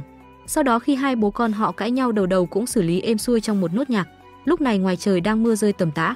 Đột nhiên Tiểu Hồng đi qua, một người đàn bà đang bị đau bụng sinh con. Tiểu Hồng chạy quay lại giúp đỡ nhưng bà ta không chịu nhận, bởi vì trước kia bà ta cứ cho rằng Tiểu Hồng là người đã hại và gây ra cái chết của chồng bà ấy. Cực chẳng đằng nơi đây còn đang ở vùng núi Mộ Lăng Viên, gọi xe cấp cứu cũng mất thời gian rất lâu. Lúc này bà ta có lẽ sắp sinh đứa con ra rồi. Ở trung tâm y tế Khương Thị, mọi người đang lo lắng cho Giảng Hề, vì dạo này cô ấy chẳng chịu ăn gì. Sau đó giáo sư Nhậm nghĩ rằng Giảng Hề đã có vấn đề, chỉ có thể ở lại nói chuyện riêng với cô ấy, còn điện thoại của giáo sư Nhậm thì đang để ở một chỗ nên Tiểu Hồng gọi cũng không biết. Lúc này Tiểu Hồng và người đàn bà đang đau đẻ rất hoảng loạn. Tiểu Hồng chợt nhớ tới những gì thầy Nhậm nói, sau đó nói với cô ta rằng mình là ma quỷ tự dằn vặt bản thân mình để cho người kia tiếp tục kiên trì. Do đợi cấp cứu quá lâu nên Tiểu Hồng đã tự tay mình đỡ đẻ dưới trời mưa tầm tã. Sau cơn mưa trời lại sáng và may mắn đứa trẻ cũng cất lên tiếng khóc chào đời. Tiểu Hồng cũng đã thành công đỡ đẻ cho bà ấy. Cả hai người đều mẹ tròn con vuông. Đội cứu thương lúc này cũng mới đến ở trung tâm y tế. Thầy Nhậm cũng giải quyết vấn đề của Giảng Hề xong. Buổi tối hai vợ chồng giáo sư Nhậm lại cùng nhau chia sẻ tâm sự. Sáng hôm sau Linh Lan đi xuống dưới nhà, thấy chồng mình đang lau dọn nhà cửa khiến bà ấy vui mừng ngã ngửa từ cầu thang xuống. Nhưng miệng thì vẫn cười khiến cho giáo sư Nhậm cảm thấy rất hoang mang. Lúc này Đầu Đầu cũng đang lau dọn nhà cửa để chuẩn bị đón Tết. Đột nhiên khi cô xem được một cuốn sổ của giáo sư Nhậm, Đầu Đầu liền thay đổi sắc mặt, ngồi nghiêm ở trên ghế cầm chiếc chổi lau. Đến khi giáo sư Nhậm vào liền tức giận mắng thầy ấy vì đã gạt Giảng Hề về phương thuốc. Sau đó giáo sư Nhậm liền ngồi lại, nói cho cô ấy hiểu vì sao mình lại làm như vậy. Đầu Đầu ngồi nói chuyện cùng thầy Nhậm xong thì cô cũng đã hiểu được ra vấn đề nan giải. Lúc này Thiên Chân và Đầu Đầu đi chợ du xuân cùng nhau. Thiên Chân phải mang đồ ra để cốp xe thì mới đủ. Anh ấy chỉ cần gạt chân dưới gầm xe một cái là cốp xe tự động mở ra. Trong cốp xe có rất nhiều quà biếu Tết. Lúc này Lực Quyền cũng đã về quê nhà sau bao nhiêu ngày xa cách. Cậu ấy về tới nhà thì thấy bố bị đau chân, liền ngồi xuống xoa bóp chân cho ông ấy. Đến khi bỏ lì xì ra cho bố mẹ thì ông lại chê ít, sau đó còn muốn dẫn con trai mình đến nhà trưởng thôn để xem mắt. Buổi tối Đầu Đầu cùng gia đình nhà giáo sư Nhậm ngồi làm bánh. Đây cũng là lần đầu tiên Đầu Đầu được ăn Tết với gia đình, khiến cho gia đình giáo sư Nhậm mùi vị năm mới càng nồng đậm hơn. Đầu Đầu ngồi ở ngoài thổi bóng bay đập nổ máy quả bóng bay rất vô tri, khiến cho Linh Lan ở trong bếp giật bắn cả mình. Thổi được bao nhiêu quả bóng bay là đâm nổ bấy nhiêu quả, xong cái ngồi cười rất vui vẻ. Lúc này Lực Quyền đang ở nhà đón Tết, nhưng trong lòng lúc nào cũng nhớ tới Tinh Tinh. Bây giờ cậu chỉ đứng ngắm pháo hoa một mình trong đêm giao thừa. Sáng hôm sau Đầu Đầu phải mặc áo màu đỏ, trước vai còn có 2 bông hoa, nên cô ấy cảm thấy mình không được vui vẻ chút nào. Tuy nhiên ngay sau đó được người lớn lì xì liền mừng rỡ quỳ gối xuống, gửi lời chúc cho ông bà để nhận bao lì xì. Bình thường Đầu Đầu hay gọi Thiên Chân là cháu trai, nên hôm nay anh ấy cũng phải chạy theo đòi lì xì cho bằng được. Đầu Đầu vừa đi chơi về tới nhà cứ gặp ai là cũng đòi lì xì. Nhưng sau đó đột nhiên có vài người lớn tuổi ở trong bếp, ai cũng cúi đầu chào cô ấy, để biểu đạt lòng cảm tạ của đệ tử ở nước ngoài của mọi người. Đầu Đầu cảm thấy rất hoang mang và bối rối. Trong đầu cô ấy giờ chỉ có muốn nhận lì xì thôi. Vài ngày sau ở trung tâm y tế Trung y có rất nhiều người đến khám bệnh xin thuốc. Đầu Đầu phải tiếp từ sáng đến trưa vẫn chưa được ăn. Trong lúc Đầu Đầu đang đọc tên phát số, tất cả người dân đông đúc chen lấn nhau, không ai chịu người ai. Lúc này có một người đàn bà nói rằng gần đây luôn cảm thấy tức ngực muốn mời giáo sư Nhậm xem thử. Thì Đầu Đầu lại nói rằng không cần tìm. Ông ấy bảo bà ta bị bệnh nghiệp chướng, nghĩa là đã sát sinh quá nhiều, bị chú ý sư phụ Nhậm đang đứng bên lấy nước, liền nhắc nhở Đầu Đầu ăn nói bậy bạ. Thế nhưng cũng đúng là như vậy thật. Bỗng dưng lại có một người đàn ông chạy đến lấy số chen lấn hết. Tất cả mọi người không thể giữ tôn nghiêm trật tự. Đầu Đầu tức mình hét thật lớn khiến ai cũng phải sợ hãi, im lặng lùi về phía sau xếp thành hàng. Sau đó Đầu Đầu dạy cho từng người một bài học, bên trong ai cũng phải mỉm cười. Linh Lan cứ định đi ra thì bị chồng kéo lại. Tất cả mọi người bị Đầu Đầu nói đứng im thim thíp không dám nói gì. Linh Lan gọi đây là quỷ kiếm sầu, tất cả mọi người giờ cũng đã ngồi yên. Lúc này Lực Quyền mới chạy đến thông báo với Đầu Đầu là Tinh Tinh bị sốt. Cô ấy nghe tin bạn thân bị như vậy liền phi xe tới tìm Tinh Tinh. Khi vừa phi đến đây Đầu Đầu liền bắt mạch và đi lấy nước ấm cho Tinh Tinh uống. Tinh Tinh cũng kể về Lực Quyền cho Đầu Đầu nghe, lúc hai người cùng nói chuyện cùng ăn cơm. Tinh Tinh đi làm về muộn, Lực Quyền còn ra ngõ đợi. Thật sự Tinh Tinh cảm thấy rất ấm áp, nhưng mỗi lần Tinh Tinh có suy nghĩ đó là lại tự kéo về. Tinh Tinh không thể chọn anh ấy bởi vì điều kiện nhà Lực Quyền. Nếu như hai người lấy nhau tức là Tinh Tinh sẽ phải ôm gánh nặng cả đời. Nhưng sau đấy Đầu Đầu liền khuyên nhủ an ủi bạn thân của mình. Quan trọng nhất vẫn là ở trong lòng, Tinh Tinh có thích anh ấy không? Buổi tối Thập Yển và Tiểu Hồng cùng đi xem mắt chung ở một quán rượu. Thế nhưng ánh mắt của Thập Yển lúc nào cũng để ý sang bên bàn của Tiểu Hồng. Cuối cùng cả hai người đều từ chối người xem mắt cùng mình. Ngày hôm sau cả lớp học lại cùng nhau lên núi, cùng thầy Khiêu học bài và tìm kiếm thảo dược. Khi thầy Khiêu cắt được một miếng nấm thì Đầu Đầu liền khoe với mọi người là cục phân. Lúc này Đầu Đầu đang lấy sợi dây thừng buộc vào thân cây mãi nhưng không đủ dài. Mọi người thì đã đi về phía trước hết rồi. Sau khi buộc xong Đầu Đầu liền chạy theo mọi người, đi một đoạn thì mọi người thấy bụi sâm rừng. Đầu Đầu định lao tới nhưng mọi người cản lại, đây là cơ hội có một không hai, có cầu cũng không được. Sau đó thầy Khưu từ từ xuống đó định đào cây sâm lên thì trời đổ cơn giông gió suýt thôi bay mọi người. Cho nên mọi người đã có ý định quay về, thế nhưng Đầu Đầu vẫn muốn ở lại đào sâm. Nhưng việc này thật sự rất khó khăn, bởi vì bụi sâm này chắc là có thần bảo vệ. Trời đất bắt đầu nổi gió rồi, tức là đang bảo mọi người không được đào bụi sâm đó. Đầu Đầu lộ vẻ tiếc nuối nên đã ở lại buộc sợi dây để đánh dấu, sau đó mọi người quay về ngôi nhà ở trên núi. Đột nhiên lúc này lão Lưu chạy ra thông báo tin với giáo sư Nhậm là vườn Trung y không giữ được. Giờ đã đến thời khắc sống còn rồi, mọi người ai cũng đều cảm thấy rất lo lắng. Lão Lưu còn tự tay tát vào mặt mình, bởi vì ông đã bị lừa hết tiền. Bây giờ quay ra cầu xin sự giúp đỡ và nói rằng sẽ cho thuê người đào sâm để bán lấy tiền trả nợ. Thật đúng là không còn gì để nói với lão này. Buổi tối Đầu Đầu cứ ngồi suy nghĩ ngẩn ngơ thì lão Lưu đi ra nói chuyện về bụi sâm. Lúc này Thiên Chân cũng đang đứng ở đây, liền chấp nhận đi đào sâm cho ông ta, nhưng với điều kiện là lão Lưu phải đảm bảo sẽ giữ lại vườn Trung Y. Ông ta không dám đảm bảo điều đó, nhưng vẫn đảm bảo sâm rừng có thể bù vào số vốn lỗ của bố Nhậm. Sau đó Thiên Chân liền đồng ý đi đảm bụi sâm đó. Đầu Đầu thấy vậy liền tức giận mắng cho anh ấy một trận. Thế nhưng Đầu Đầu lại quyết định rằng mình sẽ đi cùng Thiên Chân. Lúc này cả ba người đi đến chỗ bụi sâm để đào, đã đào được củ sâm. Nhưng Thiên Chân đã không may bị rắn độc cắn, Đầu Đầu liền sơ cứu cho Thiên Chân, lấy dây thắt không cho máu độc di chuyển đến nơi khác và lấy cỏ nhai đắp vào chỗ rắn cắn cho anh ấy. Còn lão Lưu thì cũng ăn hại không biết làm gì trên. Sau đó Thiên Chân cũng ngất đi thì mọi người đến đưa về. Bố mẹ và Lực Quyền cả đêm chăm sóc cho Thiên Chân. Còn Đầu Đầu vẫn còn đang rất sợ hãi, mặt Thiên Chân lúc này đã tái mét lại, đôi môi không còn chút đỏ nào. Đến sáng hôm sau giáo sư Nhậm đi ra thông báo với mọi người, Thiên Chân đã qua cơn nguy kịch. Đầu Đầu định đi vào thăm, nhưng Linh Lan lại tức giận không cho cô ấy vào, vì bà chỉ nghĩ rằng Đầu Đầu là người xui.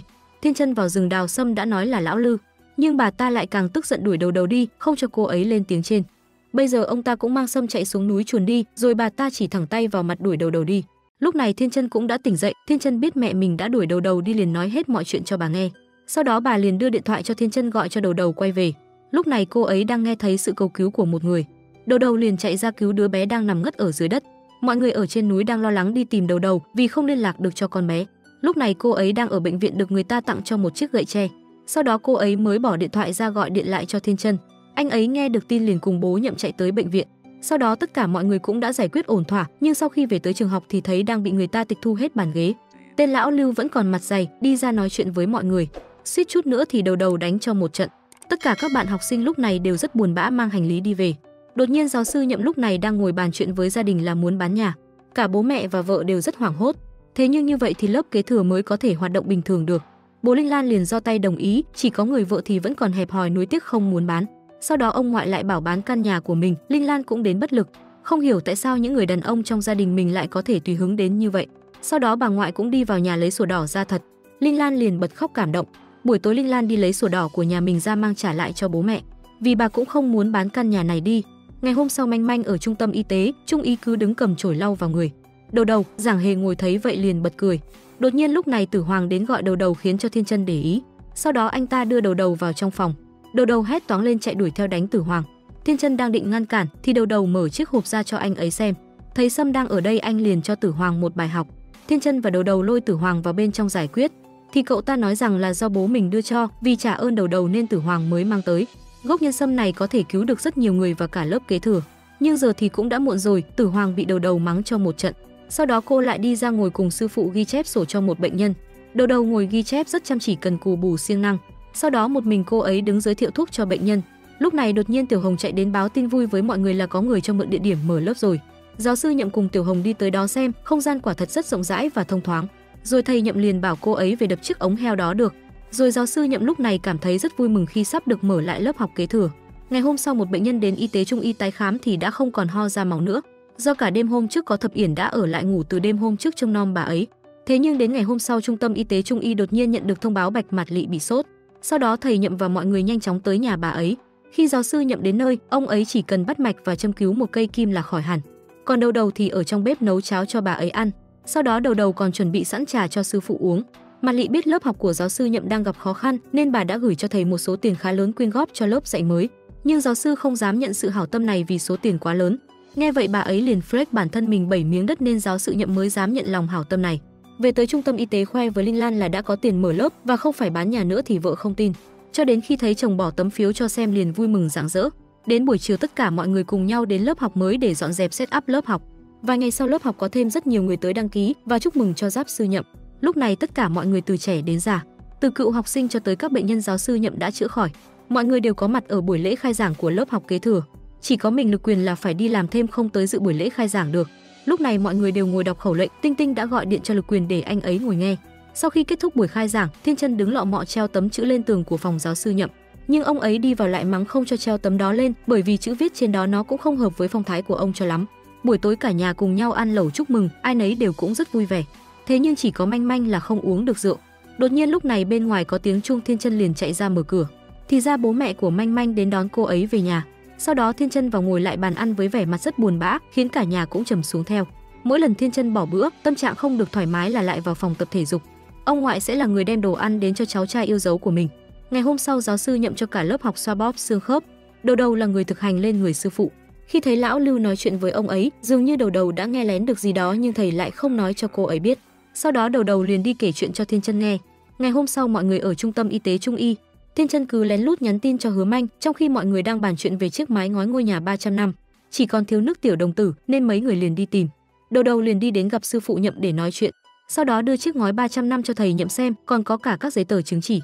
Đầu đầu hỏi sư phụ giờ phải làm như thế nào, thì ông lại hỏi lại cô ấy câu chuyện chiếc ngói của ngôi nhà 300 năm trộn với nước tiểu. Nó chỉ là phương thuốc giả tạo mà giáo sư Nhậm vẽ lên thôi. Bây giờ đầu đầu là người phải xử lý chuyện này, mọi người cũng đã đi lấy được nước tiểu của đồng tử về. Đầu đầu và Thập Yển cứ giằng co nhau, cuối cùng đầu đầu đuổi hết mọi người ra ngoài, chỉ còn lại Thập Yển. Đầu đầu liền nói cho anh ấy biết hết sự thật, còn Thiên Chân lúc này chỉ biết đứng ở bên ngoài gọi điện cho Hứa Manh, nhưng cô ấy không nghe máy. 2 ngày sau Thiên Chân và đầu đầu cùng đi đến nhà cô ấy. Thế nhưng bố của Manh Manh lại không cho vào gặp con gái mình. Ông ta chỉ giam cầm con gái mình ở trong nhà. Đầu đầu nói rằng sẽ báo cảnh sát, nhưng ông ta cũng không nghe. Sau đó Thiên Chân và ông ấy cãi nhau quyết liệt. Không ngờ gia đình họ lại nhanh chóng gọi cảnh sát tới đây đuổi đầu đầu và Thiên Chân về. Hết cách cả hai đành cùng nhau tới gặp chị Tiểu Hồng hỏi về luật pháp.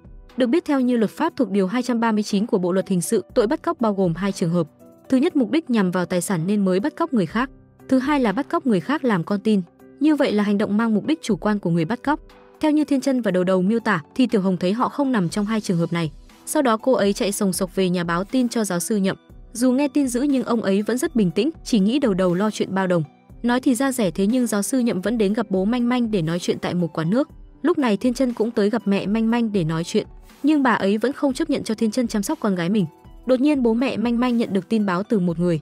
Manh Manh đã được đưa đến bệnh viện cấp cứu, cùng lúc giáo sư Nhậm và Thiên Chân đang đứng cạnh. Hai người nghe được chuyện liền chạy theo đến đó, khi đến nơi Manh Manh đã không từ mà biệt. Ai cũng đều cảm thấy rất đau lòng. Thiên Chân lại càng đau đớn hơn khi bản thân mình không giữ được trách nhiệm và bảo vệ cho em ấy. Đầu đầu cũng rất nhớ đến cô gái đó, cả hai đã từng có rất nhiều kỷ niệm cùng nhau vui buồn lẫn lộn. Buổi tối Thiên Chân buồn bã đến mức không muốn về nhà. Cả nhà lo lắng gọi điện anh cũng không nghe máy. Sáng hôm sau Nhậm Thiên Chân tới một nơi rất cao, anh ta nhảy từ trên cao xuống nước. Ở chân anh ấy buộc một sợi dây, may mà đầu đầu chạy đến cứu kịp thời đưa lên bờ hô hấp nhân tạo. Đột nhiên lúc này đầu đầu bị đau bụng ngất đi khiến cho Thiên Chân rất lo lắng. Buổi tối anh ấy đưa đầu đầu về căn nhà của người dân gần đây. Sau khi cô ấy tỉnh dậy liền bảo Thiên Chân kê thuốc cho mình uống. Đầu đầu mới tỉnh dậy thì đột nhiên cô ấy lại ngất đi, điều này càng khiến cho Thiên Chân sợ hãi hơn. Tuy nhiên là vì đầu đầu thấy bầu không khí này căng thẳng quá nên mới giả vờ ngất đi để khuấy động không khí lên. Sau đó miệng đầu đầu thì cứ lẩm bẩm nói luyên thuyên. Đến khi cô ấy muốn đi vệ sinh Thiên Chân vẫn ngồi ở ngoài canh chừng, sợ rằng cô ấy lại ngất trong đó. Bà chủ nhà còn tưởng hai người họ đang tỏ tình nhau ở nhà xí, và thật ra anh ấy cũng đang có tâm tình muốn phơi bày với đầu đầu thật. Lúc này đầu đầu rất bối rối khi mình được Thiên Chân tỏ tình nên không biết phải nói gì. Cô còn tưởng anh ấy thích Manh Manh, tuy nhiên anh chỉ coi Manh Manh là em gái thôi. Có điều bây giờ đầu đầu vẫn chưa đón nhận tình cảm này của Thiên Chân, đợi đến lúc thời cơ chín mùi mới đồng ý. Sau đó đột nhiên lúc này bụng của đầu đầu còn đau hơn. Lúc vừa nên Thiên Chân liền gọi điện cho bố, bảo đi bệnh viện cấp cứu nhưng đầu đầu lại không nghe. Lúc này Thiên Chân cả đêm ngồi chăm sóc cho đầu đầu. Sáng hôm sau Thiên Chân được bà chủ nhà khen đẹp trai mà còn tâm lý chiều chuộng cho bạn gái. Bà chủ nhà không hết lòng khen ngợi anh ấy. Đầu đầu giờ cũng đã khỏe hơn. Hôm trước ông chú chủ nhà khi biết Thiên Chân là con trai của giáo sư Nhậm nên đã kêu gọi rất nhiều người tới đây để khám sức khỏe. Còn đầu đầu thì chăm chỉ đi sắc thuốc cho mọi người. Ở nhà sư mẫu Linh Lan thì vẫn lo lắng khi thấy hai đứa vẫn chưa về nhà. Buổi tối ngày hôm sau Thiên Chân và đầu đầu ngồi tình tứ bên dòng suối thanh mát và nước chảy rì rào. Sau đó đầu đầu còn muốn ở đây mãi không muốn về thành phố. Ở đây phong cảnh vừa đẹp không khí lại tốt. Ban ngày hai người có thể khám bệnh, buổi tối có thể đến đây ngồi và còn có thể đi dạo.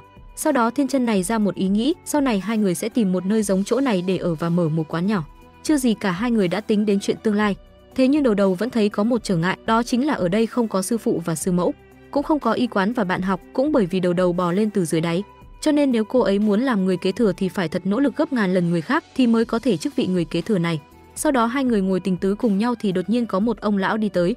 Đến tối muộn ngày hôm sau hai người mới về nhà, sư thúc và sư mẫu ngồi ở ghế sofa đợi khiến hai người giật mình.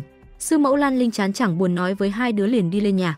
Còn sư phụ Nhậm liền bắt mạch kiểm tra sức khỏe cho đầu đầu. Sáng sớm hôm sau đầu đầu đang lau màn nhện thì Thiên Chân lén lút đi tới bị cô ấy đẩy cho một phát vào ngực. Thiên Chân định tình tứ với đầu đầu thì Thập Yển đi ra khiến cho hai người giật bắn người. Lúc này quán y đã có thêm rất nhiều người, đầu đầu cứ đi đi lại lại. Còn ánh mắt của kẻ suy tình Thiên Chân chỉ hướng về cô ấy, khiến cho cô ấy không thể tập trung làm việc. Lúc này Giảng Hề chân đột nhiên lại có phản ứng, giáo sư Nhậm liền chạy tới bắt mạch kiểm tra. Quả nhiên là đôi chân của Giảng Hề đã tốt lên khiến cho mọi người rất vui mừng. Nhưng sau đó đầu đầu cùng sư phụ tới thăm một người ở trong bệnh viện. Tình hình bây giờ của chú ấy đang rất nguy cấp, sắp không gắng gượng được nữa rồi. Giáo sư Nhậm liền lấy một chiếc túi đỏ ra. Bên trong chiếc túi có một loại hạt do sư phụ của ông ấy tặng. Bây giờ giáo sư Nhậm để lại cho người đó để soi sáng con đường sắp đi thì sẽ không sợ nữa. Ngày hôm sau ở quán y có 2 bệnh nhân cũ tới từ sáng sớm, nói rằng tìm giáo sư Nhậm, nhưng khi gặp ông ấy thì lại nói rằng là một chàng trai trẻ đẹp trai hơn cơ. Quả nhiên không phải ai khác, người đó chính là Nhậm Thiên Chân. Đúng lúc này thì anh ấy cũng đến, khiến cho 2 bệnh nhân rất vui mừng. Lúc này tất cả mọi người đang thưởng thức những loại mứt khô của 2 bệnh nhân vừa mang từ dưới quê lên đây làm quà, nhưng chỉ riêng Tiểu Hồng là không ăn. Buổi tối Đầu Đầu ngồi ở trên giường thì đột nhiên xem được một video mà Manh Manh đã ghi hình lại. Sau đó Đầu Đầu liền nhắn cho Thiên Chân sang phòng của mình nói chuyện. Khi Đầu Đầu ngồi xem đoạn video, cô ấy ngồi nhìn ra phía con gấu nhớ lại hình ảnh của Manh Manh. Thiên Chân đi sang phòng liền ôm chầm lấy Đầu Đầu muốn hôn cô ấy một cái, nhưng bị cô đẩy ra cho xem đoạn video của Manh Manh trước. Cô ấy đã kể lại hết mọi chuyện khổ nhục của mình về gia đình trong đoạn ghi hình. Sau khi Thiên Chân xem xong mới phát hiện ra hành vi của Manh Manh có lẽ không phải là tò mò về tuổi xuân, mà là do cô ấy là bệnh nhân nghiện 18+. Khi nghe xong Đầu Đầu cũng điên đầu, bối rối không phải làm sao. Sau cùng thì anh ta chính là người hại chết Manh Manh khi thao túng tâm lý cô ấy. Lúc này đột nhiên sư mẫu Linh Lan đi qua phòng Đầu Đầu, nghe lén được một câu, tưởng con trai mình đã thích Manh Manh. Ngày hôm sau Thiên Chân và Đầu Đầu cùng nhau đi đến gặp người đã hại Manh Manh. Anh ta đúng thật là trắng trợn, không tự nhận mình là người hại cô ấy và cho rằng việc này không liên quan đến mình. Đầu Đầu rất tức giận nhưng lại không thể làm gì được, còn bị hắn đe dọa lại. Sau đó 2 người lại tìm đến nhà luật sư Tiểu Hồng hỏi về luật. Thế là không lòng vòng như Hải Phòng, cô liền đăng hình anh ta lên các trang báo, dùng gậy ông đạp lực ông, cán bộ sinh viên Đại học Giang Châu ép chất nữ sinh. Buổi tối hôm sau Thiên Chân và Đầu Đầu ngồi trong chiếc kho chật hẹp để nói chuyện. Cô ấy sau khi nói chuyện cùng sư thúc xong, bây giờ trong lòng cảm thấy rất lo sợ khi làm bạn gái của Thiên Chân. Tuy nhiên sau đó anh ấy liền dỗ dành khiến cô ấy vui vẻ trở lại. Trong lúc 2 người đang định hôn nhau thì lại tắt đèn đi tối om. Ngày hôm sau giáo sư Nhậm nhận được rất nhiều món quý báu của lão Chu để lại cho mình. Nào là nhân sâm hoang dã 70 năm, nước lọc có cồn ủ 20 năm trong núi Tràng An. Tiếp đến là 2 hũ trần bì 60 năm tuổi mà lão Chu giữ. Nghe nói nó còn đắt hơn cả vàng. Sau đó là xạ hương được sản sinh từ vĩ độ cao vẫn luôn khóa trong tủ bảo hiểm. Cuối cùng là trùng thảo, mọi thứ quý giá đều được bà vợ lão Chu đem hết đến đây. Tưởng vậy là hết rồi, nhưng vẫn còn số tiền mà lão Chu để lại quyên góp cho lớp học kế thừa lòng tâm ý này. Giáo sư Nhậm không thể nào không nhận được. Buổi tối cả nhà Thiên Chân bất ngờ tổ chức sinh nhật cho Đầu Đầu. Cả nhà tắt đèn tối om cho đến khi Thiên Chân đưa cô ấy về nhà. Thế nhưng giờ Đầu Đầu mới biết hôm nay là sinh nhật của mình nên rất ngạc nhiên. Sau đó cô ấy còn bảo mọi người là tổ chức nhậm rồi. Khi mọi người hỏi Đầu Đầu là muốn đi đâu, làm gì, thì cô ấy trả lời rằng mình phải nỗ lực học tập để trở thành người kế thừa. Nghe những lời chân thành ấy khiến tất cả mọi người đều vui vẻ, bất ngờ với điều mong muốn đó của Đầu Đầu. Đây là lần đầu tiên mà cô ấy đón sinh nhật nên còn rất bỡ ngỡ. Thiên Chân liền châm nến bánh sinh nhật cho Đầu Đầu ước nguyện. Lúc này Đầu Đầu thấy ông ngoại đang ngồi một mình cùng với miếng bánh sinh nhật bé xíu. Cô ấy liền đi ra bắt chuyện và cảm ơn ông đã tổ chức sinh nhật cho mình. Trong mặt ông rất buồn bã khi chiếc bánh chỉ có một ít vì bà ngoại không cho ăn nhiều. Đêm đến 2 ông bà ngồi tâm sự cùng nhau. Bà ngoại cũng đã biết đứa cháu trai của mình và Đầu Đầu đã bên nhau rồi. Bà ngoại còn nói rằng 2 người họ rất xứng đôi vừa lứa. Ngày hôm sau ông ngoại cứ nhìn Thiên Chân là bật cười, còn nói những lời ám muội khiến cho đứa cháu trai rất tò mò. Còn Đầu Đầu đang ngồi nói chuyện cùng với sư thúc. Trong mặt cô ấy có vẻ rất lo lắng điều gì đó. Buổi tối 2 ngày sau hôm nay Thiên Chính đi gặp bạn gái cũ nên buổi tối về nhà xảy ra cãi nhau với vợ. Chuyển cảnh Lực Quyền đến phòng làm việc của lão Lưu nghe được một bí mật, anh ta liền đi ra khóc lóc tức giận, bởi vì biết được Đầu Đầu không phải là người kế thừa Khương thị. Lực Quyền vô cùng tức giận đã đẩy lão Lưu ngã đột quỵ. Ngồi ở trong bệnh viện, chân anh ta cứ run cầm cập trong sợ hãi lo lắng. Sau đó cả nhà giáo sư Nhậm cũng chạy tới đây an ủi người nhà lão Lưu. Đến ngày hôm sau các bác sĩ đã làm phẫu thuật cho lão Lưu thành công, nhưng người thì vẫn chưa tỉnh dậy. Giáo sư Nhậm cũng muốn vào kiểm tra nhưng người ta nhất quyết không cho vào. Đột nhiên Đầu Đầu lúc này tới đây nói một câu khiến cho mọi người rất bất ngờ. Các bác sĩ cũng đồng ý cho giáo sư Nhậm vào trong và cả Đầu Đầu cũng hăng hái đi vào. Lực Quyền thấy vậy cũng một mực theo giáo sư Nhậm. Rồi cả 3 người đi vào khám cho lão Lưu. Người nhà ở bên ngoài ai cũng đều rất lo lắng. Mọi người đều cố gắng hết sức nhưng lão Lưu vẫn chưa tỉnh lại. Ngày hôm sau Đầu Đầu đang ở trong phòng bệnh kiểm tra cho lão Lưu. Khi Lực Quyền bước vào thì huyết áp của ông ấy đột nhiên tăng nhanh. Các bác sĩ hốt hoảng chạy vào nhưng Đầu Đầu vẫn rất bình tĩnh như chưa có chuyện gì xảy ra. Buổi tối Đầu Đầu về nhà nghe giáo sư Nhậm truyền đạt bài học lại về Trung y, và Đầu Đầu phát hiện ra lão Lưu bị như vậy là có liên quan đến Triệu Lực Quyền. Thế nên anh ta khi tới lại gần sư thúc là huyết áp của thầy ấy lại tăng cao. Sau đó giáo sư Nhậm nói rằng bắt đầu từ ngày mai sẽ cho hạn chế người đến thăm thầy Lưu. Bất cứ ai cũng không được đến thăm, chỉ có mình Đầu Đầu là được trông bệnh thôi. Sau khi Đầu Đầu nói chuyện với sư phụ xong đi vào ngồi học bài thì ngủ quên ở trên bàn. Tuy nhiên đã có Thiên Chân ở bên cạnh chăm sóc. Anh bóp chân cho cô ấy. Sau khi bóp chân cho Đầu Đầu xong, Thiên Chân còn đưa bàn tay đó lên miệng thơm. Sáng hôm sau ở trung tâm y tế đang đứng nhảy nhót vui vẻ thì Thập Yển tới khiến cô ấy tắt nắng luôn. Lúc này Đầu Đầu đang ở trong phòng trông bệnh nhân thì Thiên Chân tới. Anh ấy cứ định kể cho Đầu Đầu nghe chuyện gì là cô ấy cũng đều biết hết. Mặc dù là cả ngày cô ấy chỉ ở bên trong trông bệnh nhân. Lúc này 2 người cùng nhau đi ra ngoài. Thiên Chân định rủ Đầu Đầu đi chơi một lúc thì cô ấy nhắn tin trên nhóm lớp là thầy Lưu đã tỉnh. Bây giờ Đầu Đầu chỉ ngồi đợi xem Triệu Lực Quyền có chạy đến đây không để cho Đầu Đầu hù anh ta một phát. Bởi vì chuyện của thầy Lưu cũng liên quan đến Lực Quyền. Thế nhưng anh ta lại không có chút phản ứng nào khi xem tin nhắn. Thiên Chân cũng không tin về điều này, thế nhưng bây giờ Đầu Đầu mới kể cho Thiên Chân biết là Lực Quyền đã nói dối. Anh ta từng đến tìm thầy Lưu, lúc đi thầy ấy vẫn khỏe mạnh, có người có thể làm chứng. Vì thế Đầu Đầu đoán lúc Lực Quyền đi thầy Lưu đã ngã trước mặt anh ấy. Lúc này Lực Quyền cũng đột nhiên chạy tới, theo như phán đoán của Đầu Đầu, anh ta nhất quyết muốn vào trong. Nhưng Đầu Đầu không cho vào, sau đó anh ta còn gọi gia đình của thầy Lưu đến. Cũng may là Tinh Tinh hiểu ý nên chỉ cho gia đình của thầy Lưu vào phòng bệnh. Lực Quyền liền nhìn Đầu Đầu với ánh mắt đầy uất hận. Sau đó giáo sư Nhậm tới kiểm tra cho lão Lưu. Nhờ đó phát hiện ra là Đầu Đầu đã nói dối, nhưng ông vẫn diễn cùng cho người nhà lão Lưu yên tâm. Sau đó giáo sư Nhậm cùng Đầu Đầu đi ra ngoài bệnh viện nói vài lời gì đó mà đã khiến Đầu Đầu rơi lệ. Buổi tối Lực Quyền lén lút định đi vào phòng bệnh của thầy Lưu thì Tinh Tinh và Đầu Đầu đi tới. Gia đình giáo sư Nhậm lúc này thì đang uống rượu chúc mừng sinh nhật cho ông ấy. Sau khi ăn sinh nhật ở nhà, Thiên Chân liền tới bệnh viện rửa chân cho Đầu Đầu. Một người bạn trai thật sự là thông minh và tinh tế, em thì luôn là nhất. Lúc này Lực Quyền vẫn đứng ở một góc theo dõi tình hình. Đầu Đầu kể chuyện về 15 ngày trước. Trong lúc cô ấy đang ngồi lau kính, Tử Hoàng thì đứng ở bên cạnh tỏ tình cô ấy. Thiên Chân ở bên ngoài mải hóng chuyện đổ cả nước ra ngoài, sự vô tri của anh khiến cô cười rạng rỡ. Ngày hôm sau tất cả mọi người đến xem tình hình của thầy Lưu. Lực Quyền liền lên tiếng cho rằng cô ấy đã nói dối, nhưng không ngờ lúc này ông ấy lại tỉnh lại thật. Lực Quyền cũng phải nuốt nước bọt không dám hé một lời nào. Thầy Lưu đang mở mắt nhìn từng người, quả nhiên khi nhìn thấy Lực Quyền thì thầy ấy liền có biểu hiện bất thường. Buổi tối anh ta gọi điện cho y tá lừa Đầu Đầu đi ra ngoài để anh ta vào phòng bệnh của thầy Lưu. Trong lúc Đầu Đầu đang đứng ở thang máy giác quan, người phụ nữ liền nhạy bén. Cô chạy quay lại phòng bệnh của thầy Lưu, may mà Đầu Đầu chạy về kịp thời kéo Lực Quyền đuổi ra ngoài. Ngày hôm sau Lực Quyền gọi rất nhiều người tới đây để thăm thầy Lưu. Sau đó Đầu Đầu đã ngăn cản tất cả mọi người lại. Lúc này Thiên Chân đang ở bên trong châm cứu cho thầy ấy, còn Lực Quyền thì nằng nặc đòi cho mọi người vào bên trong. Sau đó anh ta tức mình đáp những tờ giấy vào mặt cô ấy, nói Đầu Đầu là người giả mạo, người kế thừa Khương thị và chỉ là đứa con hoang. Sau đó Đầu Đầu liền tức giận đánh cho anh ta một trận. Đột nhiên giáo sư Nhậm lúc này đã xuất hiện ôm Đầu Đầu một cái và nói là quả thật Đầu Đầu không phải là người kế thừa của phái Trâm Khương thị. Tuy nhiên không có bất kỳ ai đứng đây hơn cô ấy, vì Đầu Đầu chính là con gái của giáo sư Nhậm. Người vợ Linh Lan nghe xong liền tức giận bỏ đi. Ngày hôm sau ông bà ngoại phải đi ra trời lạnh khuyên bảo Linh Lan về nhà. Lúc này Đầu Đầu đang ở nhà, Tinh Tinh ôm đầu suy nghĩ. Mãi về sau mới mở miệng nói chuyện với cô bạn thân. Mình có bố rồi, thế nhưng chớ trêu người bố đó lại là giáo sư Nhậm, cũng là bố của bạn trai mình. Lúc này Thiên Chân đang ở nhà tức giận cãi nhau với bố. Anh ấy không tin rằng Đầu Đầu lại là con gái của ông. Thiên Chân đã vô cùng đau lòng, nói câu nào trong lòng đâm thấu tâm can bố mình câu nấy. Sau đó anh liền đi ra ngoài đi dạo một mình với cái thời tiết lạnh lẽo. Còn Đầu Đầu thì vẫn đang ngồi buồn ở nhà cùng cô bạn. Thiên Chân gọi điện cũng không nghe máy, cuộc đời đúng thật là trớ trêu thay cho đôi chim di mới nhú này. Đột nhiên lúc này Đầu Đầu đứng phất dậy chạy tới bệnh viện trông thầy Lưu. Khi cô ấy đang ngồi trong bệnh viện liền gửi tin nhắn cho giáo sư Nhậm. Ngày hôm sau khi sư thúc tỉnh dậy, ông ấy không còn nhớ tới ai nữa. Ông chỉ chắp tay gọi những người đang ở trước mặt là Bồ Tát. Thế nhưng khi Lực Quyền và Đầu Đầu ra ngoài, ông ấy mới trở nên bình thường, kể lại mọi chuyện cho giáo sư Nhậm nghe. Ngày hôm sau Thiên Chân đã kéo vali dọn đi khỏi nhà, sau đó còn tới bệnh viện đưa đồ ăn cho Đầu Đầu. Cô ấy đã ăn rất ngon miệng sau khi anh ấy rời đi, khi ăn những miếng há cảo khiến cô nhớ lại những ký ức cùng Thiên Chân mà khóc. Lúc này anh ấy cũng đang ngồi ở một góc khuất, lặng lẽ nhìn cô ăn mà nước mắt đầm đìa trên gương mặt mình.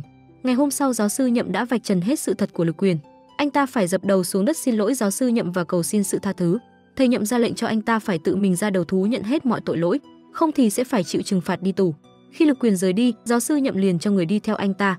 Thế nhưng cậu ta không vào đồn cảnh sát tự thú mà chạy thật nhanh đi nhảy sông tìm cách chấm dứt cuộc đời thối nát của mình. May mà có người theo dõi đã cứu anh ta nên buổi tối đưa về gặp giáo sư Nhậm.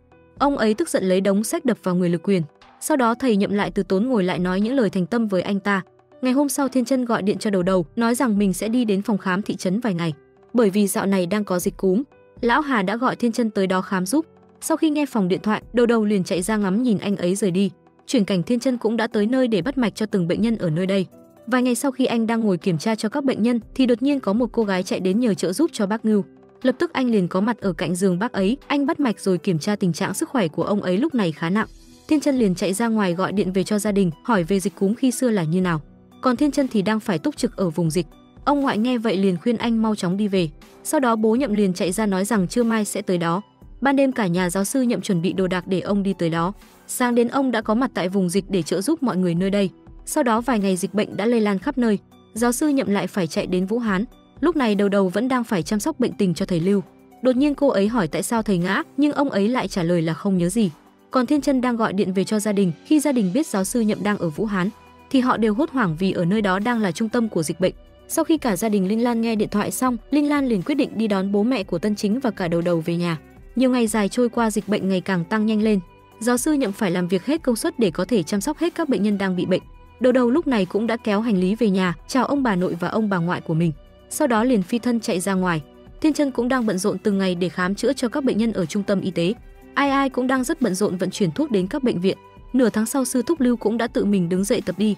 Đầu chỉ còn cách gọi qua video cho bố Nhậm. Đột nhiên lúc này thấy thầy Nhậm đã bắt đầu bị ho nhẹ nhẹ. Trong lòng đầu vô cùng lo lắng. Ngày hôm sau, Linh Lan đã quyết định tới bệnh viện cùng chồng của mình.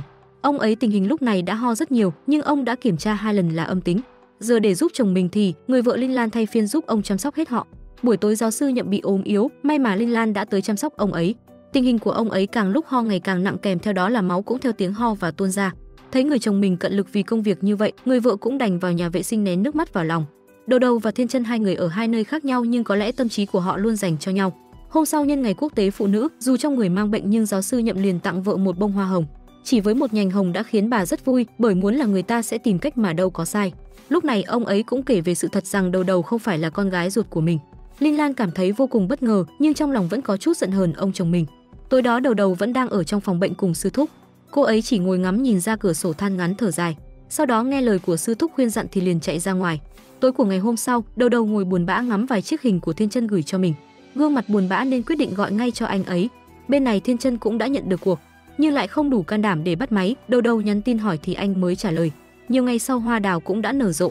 Lúc này Tử Hoàng đang nhảy cùng mấy đứa trẻ nhảy trong buổi lễ tốt nghiệp lớp học kế thừa. Sau khi Tử Hoàng nhảy xong, liền đi ra kéo đầu ra cùng mình.